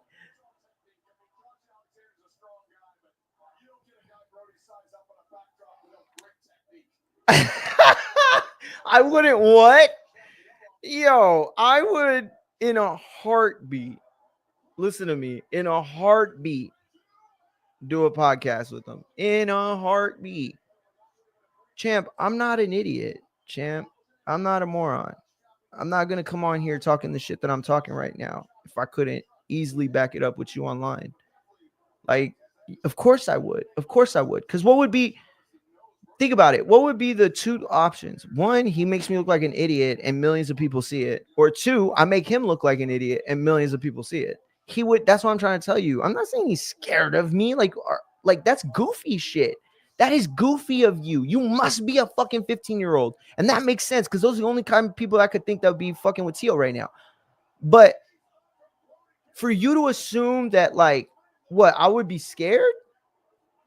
Or I would pray that he would hit me. I would pray. Listen to me. I would pray for the opportunity to be on a podcast with any athlete in the world and then punch me square in the face in front of hundreds or millions or thousands or whatever. Because then I'm walking home with hundreds and millions and thousands. I've been punched before. It hurts, but it's not the end of the world. I'm sure Teo hits very hard. I've been punched by professional boxers before. Probably took it lighter on me in sparring than they would other professional. Fine. I've been hit by bigger dudes than Teo before in sparring. Shit, fucking bro, go to the Boxing Voice right now and go look up Border Wars and go look up Keem the Dream and look how much bigger he is than Teo. And again, he doesn't crack as hard as Teo, probably because Teo's a full-time dedicated athlete who's been doing this for a really, really long time. So there's a good chance that, yeah, Teo probably does crack harder. But again, I'll take a single punch. It's that. Do you remember that commercial? They used to be like, would you go one round with Mike Tyson for $1 million? And then, it was like him knocking your head off or whatever in the commercial. That's basically the question. Yo, would you get $1 million? Would you let Teofimo punch you in the face for $1 million? In a heartbeat, champ. In a heartbeat. Shit, I might even give him a second one after the court date. He punched me and then I sue his ass for fucking millions of dollars and we walk out. Bro, I'll tell him thank you. Give him his receipt and say, here's your tip. I'll let you hit me again. Go ahead. I won't sue you for this one. I'll sign it and everything because you already done paid, champ. And that money's worth 2 shots to me. I'll take a fucking shot, bro. I'll take a shot. For $1 million, I'll take a shot. Hell yeah. That's why you're a moron. You don't think like that. You know what I mean? You bro, he get on this channel right now, it'd be fucking like literally make it as big as anything I could do in fucking a month's time or 3 months time. Like, you're just so goofy, dog. You're so goofy. Yo, but I bet he appreciates the way you glaze him up though. Real talk, I bet he's like, y'all are the only reasons why he has a fucking offed himself or starting doing some like saying some crazy shit online, bro, because y'all glaze him so well. He really, really think that he's doing something cool or positive.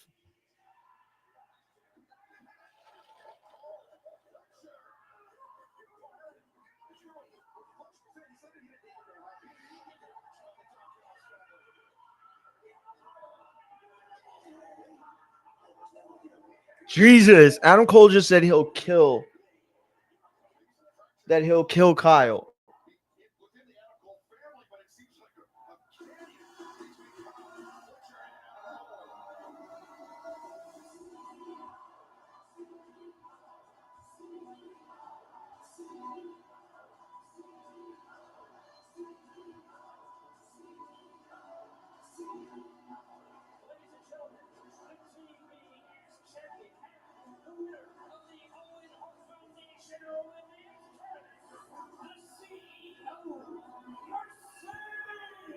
She's doing too much with the cowboy hat.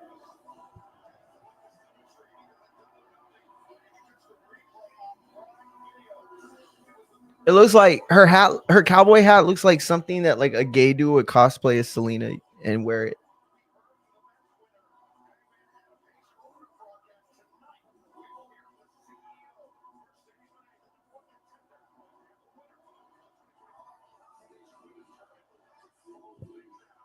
I mean, oh my God, yes, I fucking get it. It's Texas, of course. Yes, all in Texas. I get what she's doing. It's Cowboy Carter too. Did you think about that, you fuck?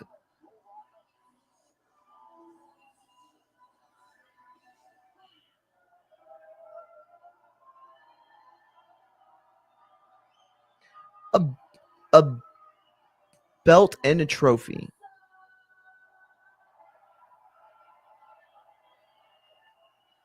I now stand before you not only as the greatest TBS and Rev Pro champion of all time, but as the greatest winner of the Owen Hart Foundation tournament.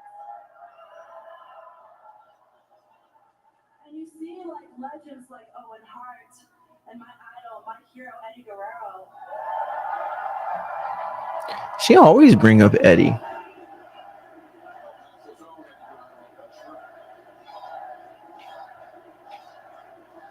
Well, legends like that, they don't get compared to the greatness of Mercedes Moné. And that's why I call myself the CEO of AEW.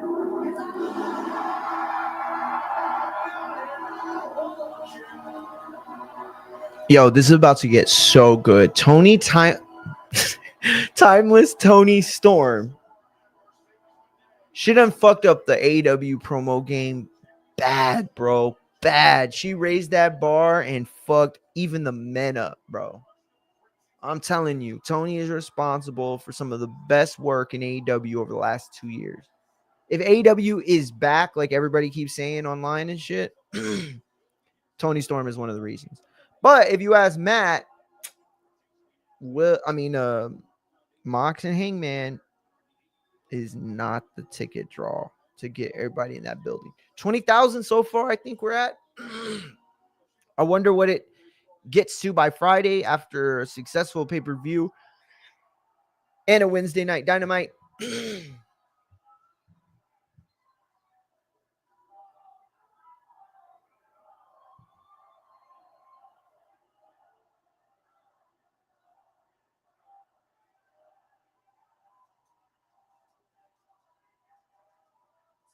darling, we finally meet.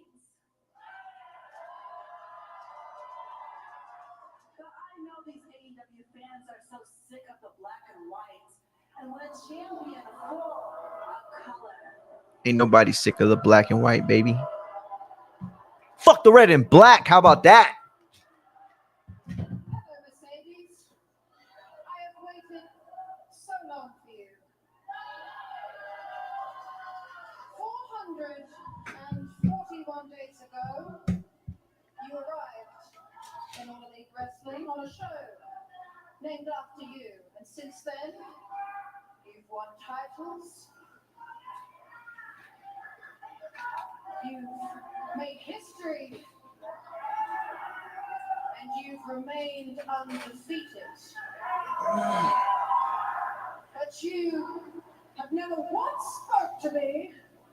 You have never once looked at me. You said Panthers up 3-2 with the Stanley Cup since before playoffs. you even came here, you told Anthony Khan that this was the one match you wanted to have. Anthony Khan. I love it. What took you so long?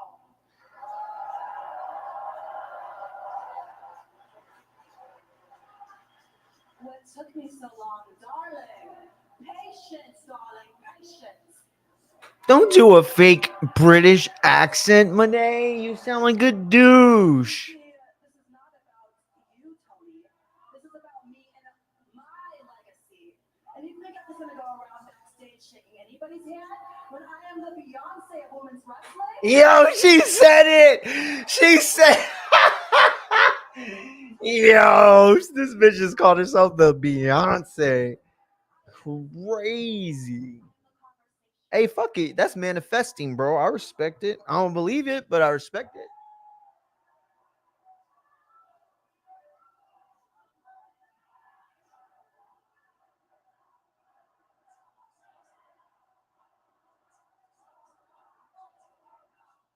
Well, I'm the Tony Storm of professional wrestling, and I swear to an honor, you've never met anyone like me. You're right, Tony. You see, this girl, this shy, nervous Tony Storm that I met 10 years ago, you are very different. But I'm different too. You see, I'm not a boss anymore. I'm a CEO. She used the boss line. Very best all over the world, from Mexico, Japan, England, and now all in Texas. I'm bringing it home, and we will have the greatest men's match of all time. It'll be your first one in AEW. But We have so many similarities. We both started so young. We both struggled on the indies. We both found success. We were given trophies. We were given flowers. And when that wasn't enough, we left it all behind to follow our hearts. And in AEW, we became exactly who we are meant to be. God damn. Yo, Tony's fucking good, bro. Good. Why the cherries though? Is it because she's like this is like virgin territory for her? Glaring difference. While you want all the titles, I need only one. I have lived for this. What the fuck? Yo, it didn't fuck. Oh, wait, never mind. I was gonna be super pissed.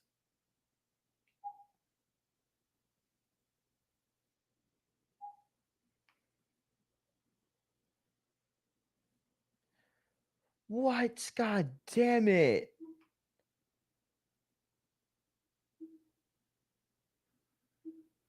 Fuck. It fucking didn't record all the way.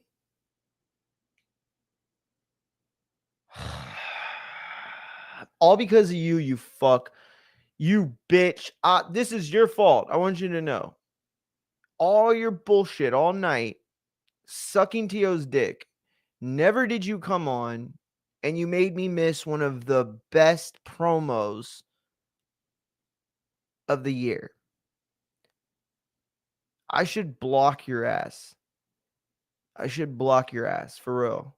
Like, no bullshit. I should block you. I'm not going to. I'm not going to because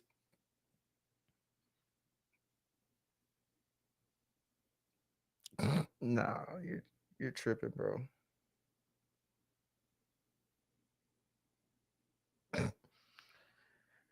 Damn, bro, I can't believe it.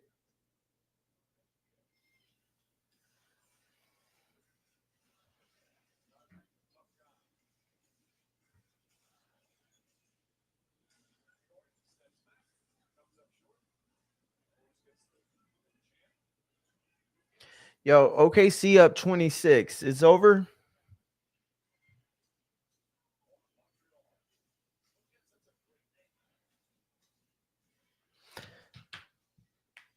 Yo, no. It's because you said it. No. I'll take it back. Watch. I have it right here. He asked, Machine Gun asked, what fight interests you more, Tio Boots or Tio Haney? That's what he said. That's what he said. You fucking idiot. And by the way, here's the other part of it. Neither fight really interests me, to be honest with you. You know why? Because he would be getting so much money that he doesn't deserve from that fight. Nobody buys that man as a 147 king right? And yet Boots was supposed to fight Bud was supposed to fight Boots. That's how fucking 147 Boots was. That's how legendary his time at 147 was. Oh no, they should fight at 154. That would make a lot more sense, right? No. It would make more sense if Boots cut weight and they met it at a catch weight, right? Because Tio's the best A-site in the world. Or is he the guy that Listen, I want you to think of something right now. I just figured this out. Oh, I just figured it out. I hope you're still there. You haven't been messaging other than this little bitch thing that you just said, but I hope you're still there because I'm about to teach you something. And if not, I'm going to clip it for the internet. I don't give a fuck.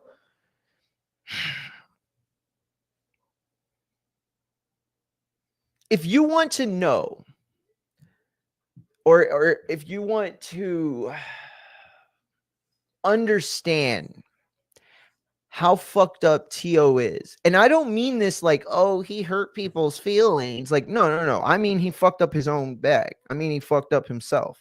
He overvalued what he brings to the table. And I'll tell you how we know, right? Because that's an opinion. Let's be honest. That's an opinion. Somebody else could say something very different and believe something very different about Teofimo. This was supposed to be an AEW watch along show, by the way. You fuck.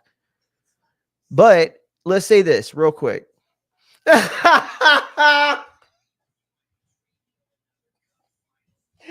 Yo, I'm not going to read that on air, but I'm sending that to Abe right now. Fucking hilarious. Good job. You know what? I would wrench you if I didn't think you would say some crazy shit, but hilarious, bro. Hilarious. Listen.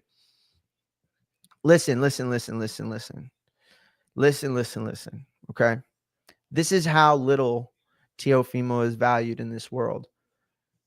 First of all, you should already get that by the fact that nobody gives a shit by what he's saying, right? There are people that are mad. I'm not mad. And I don't even think Boxing Guru is mad.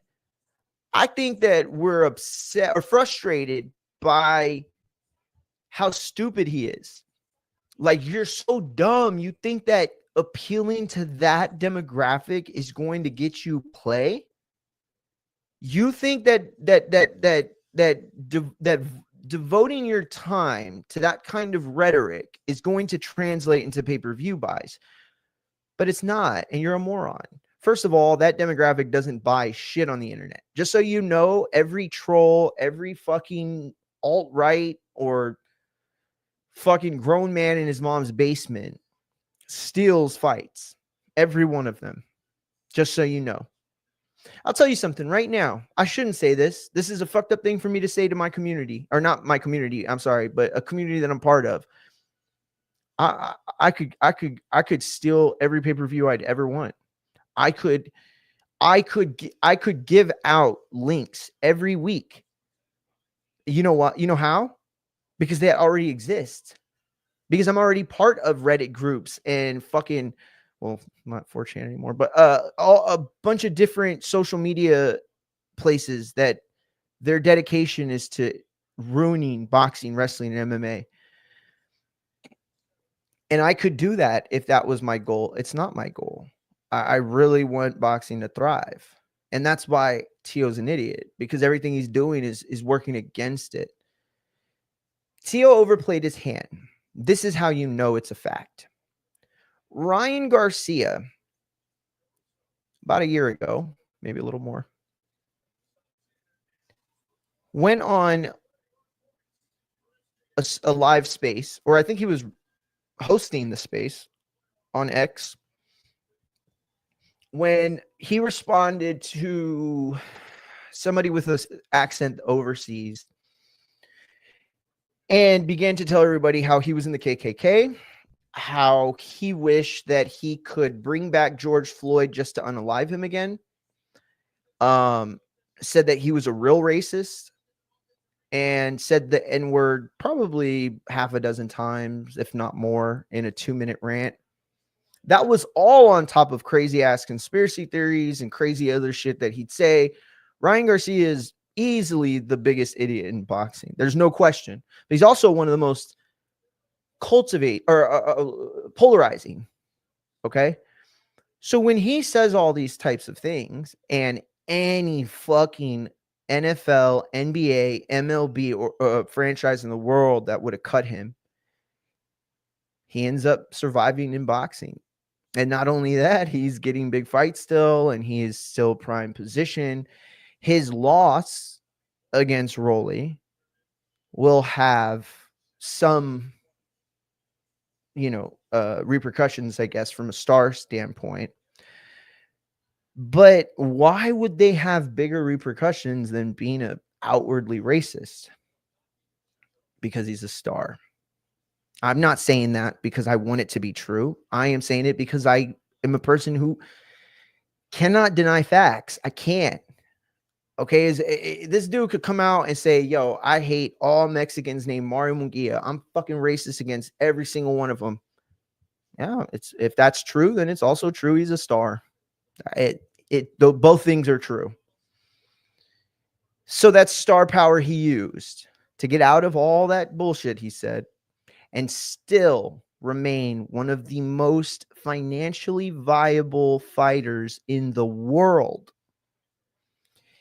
is a direct counterpoint to the innuendo that Teofimo used. Teofimo's never said the N-word like hard R, that as far as I can remember. Teofimo's never said that, never talked shit about the way that George Floyd died. And by the way, that can be in a matter of opinion. It doesn't make you racist, but also doesn't help if a lot of your other takes are racist. You can have your opinions about all that stuff, but Teo never did. A lot of the stuff Teo did, he didn't even really claim to do it. There's still a good chance that he wasn't responsible for a lot of the stuff that we ended up thinking he was responsible for. And yet he remains in the position he remains. Admittedly so, by the way, because we didn't even go through the X, and I would have showed you everything he's been saying about how little he's considered in the world of boxing. Again, his take, not mine. And he is still on the outside. Still on the outside, and it is very likely he will never, ever emerge as anything other than what he is today without a big time win. But it's like a catch-22 or like a snake eating its own tail. How do you get a big win if you can't get into a big fight? He knows that. He knows that. He's not that dumb. He knows that. He understands that aspect of it.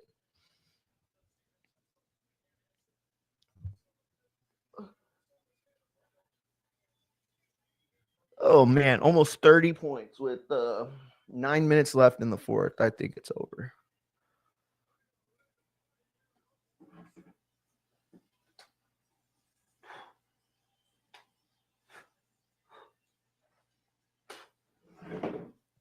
Fucking Zen.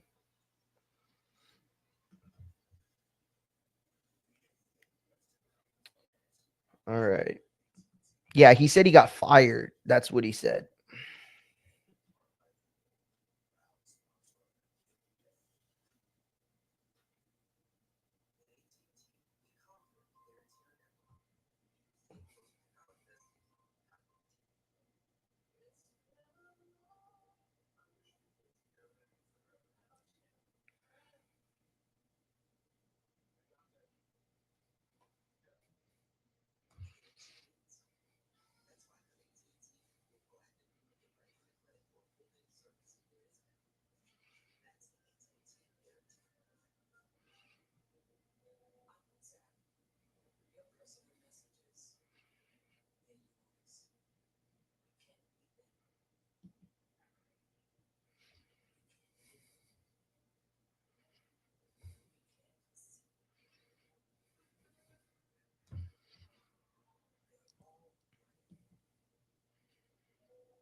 Okay, I found it.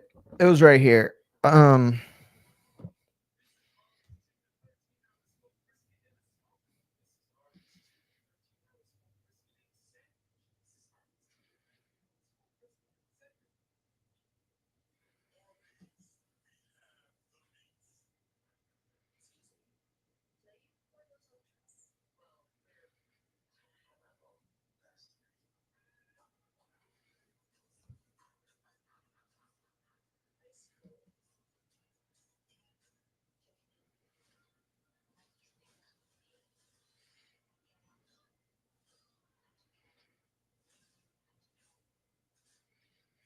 All right. So here it is, right? Okay. So let me I'm gonna read it to you. This is what it says. Again, I'm not interpreting this. This isn't my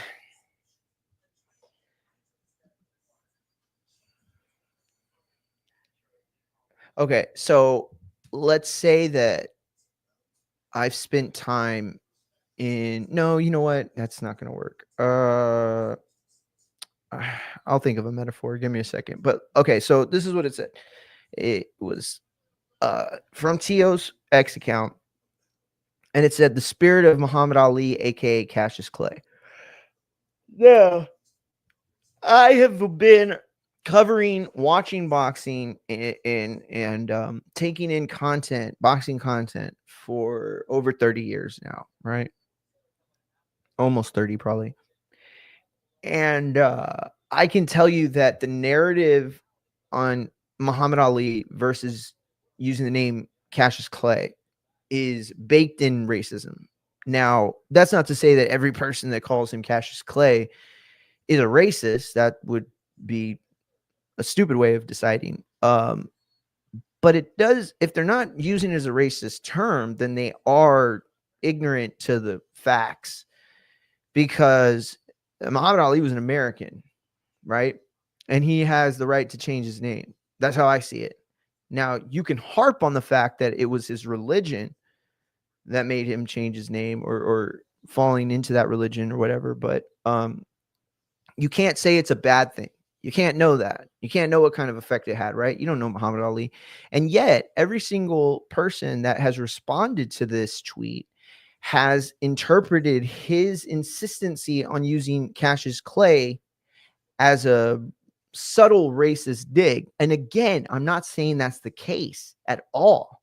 The point I'm making is that once you delve into the topics that you've decided to hit on, and once you've decided to create content with a specific narrative attached to it, then that narrative is associated to mostly anything you make. So again, the point isn't, hey, you're an idiot because you're racist. That's not it at all.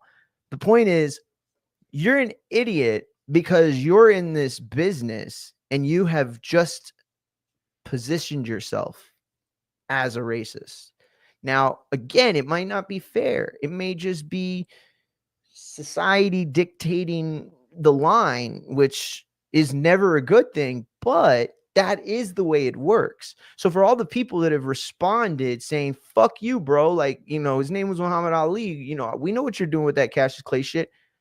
You go and look and you see every single one of Tio's fans responding to that is like, F that monkey, F that N-word, F that blah, blah, blah, F this religion, F the Muslim religion, all this crazy hate. Why? Why do you think that this is the response?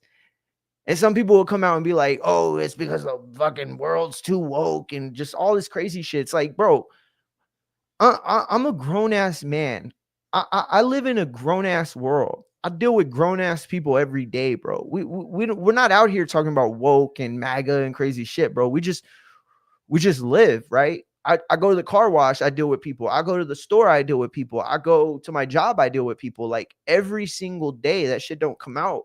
You know what I mean? Like you're trapped in your bubble, bro. Every single one of you Tio fans needs to fucking touch grass, bro.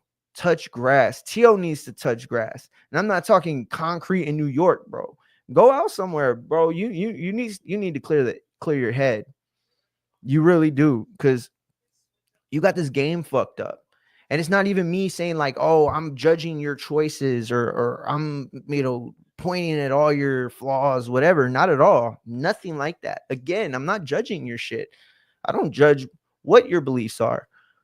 But I'm sure as fuck gonna judge you when you're when your beliefs don't add up to anything else but a money play. That's the shit that I don't like. That's the shit I don't like. See, I don't have to consume crazy content like that on the internet. I don't got to. I barely watch the news anymore. I can't with that shit. But what I can do is use my knowledge of the world to identify what the intentions or purpose are, right? And even if I get it wrong, it's my interpretation. No one's going to prevent me from having my interpretation. So all the boxing fans in the world that are interpreting Teo's actions and words and everything, if he didn't know better, then he's a moron. Then he needed someone like me. And I'm not saying me like, oh yeah, I mean, but yeah, if you want to hire me, go for it. You needed a publicist, champ. You needed somebody who understands this game, because you do not. You think you do, but you do not, champ. You do not understand it. Otherwise, you would never have navigated the way that you're currently navigating. It's clear you don't understand it. It's clear you are desperate to understand it, because you equate financial gains with any sort of clout.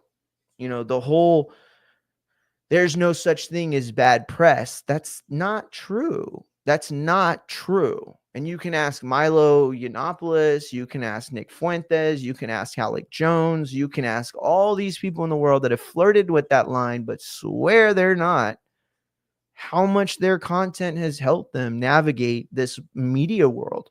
And instead, because you want to be grifters, you have to try to convince the world that the rest of us are just too empathetic.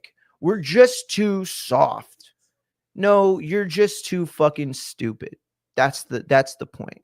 You're the one without the balls. Because if you had the balls, then you'd come on shows like this where you're free to speak and free to say whatever you want and give your opinion. But just know that I'm going to fuck you up.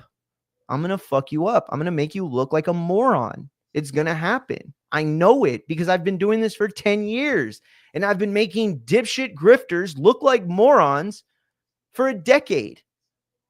And I'm not convinced that Teofimo, of all people, will have the knowledge to explain his situation in a way that works.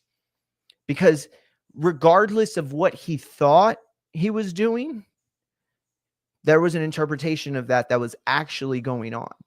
Everybody has their own world. We all have our own experiences. So everybody's reality is different, right? But there is a constant truth in this world. And Teofimo has lost that constant truth.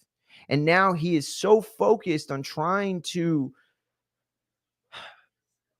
speed up the road to stardom and riches that, yeah, bro, he lost the play. He lost the play. It's just the absolute truth. But yeah, listen, we will be live again tomorrow, 2:00. We were late today, obviously, but I was always going to cover. I was always going to do the Dynamite live, and I'm going to start doing Dynamite live and to add to the pay-per-views and Raw and stuff. So yeah, we'll be tapping in more on that stuff. If you are watching this live or on playback, please Infighting Exchange, spelled Infighting FX, all one word, on all social medias, Twitch, YouTube, Facebook, IG, X, and TikTok.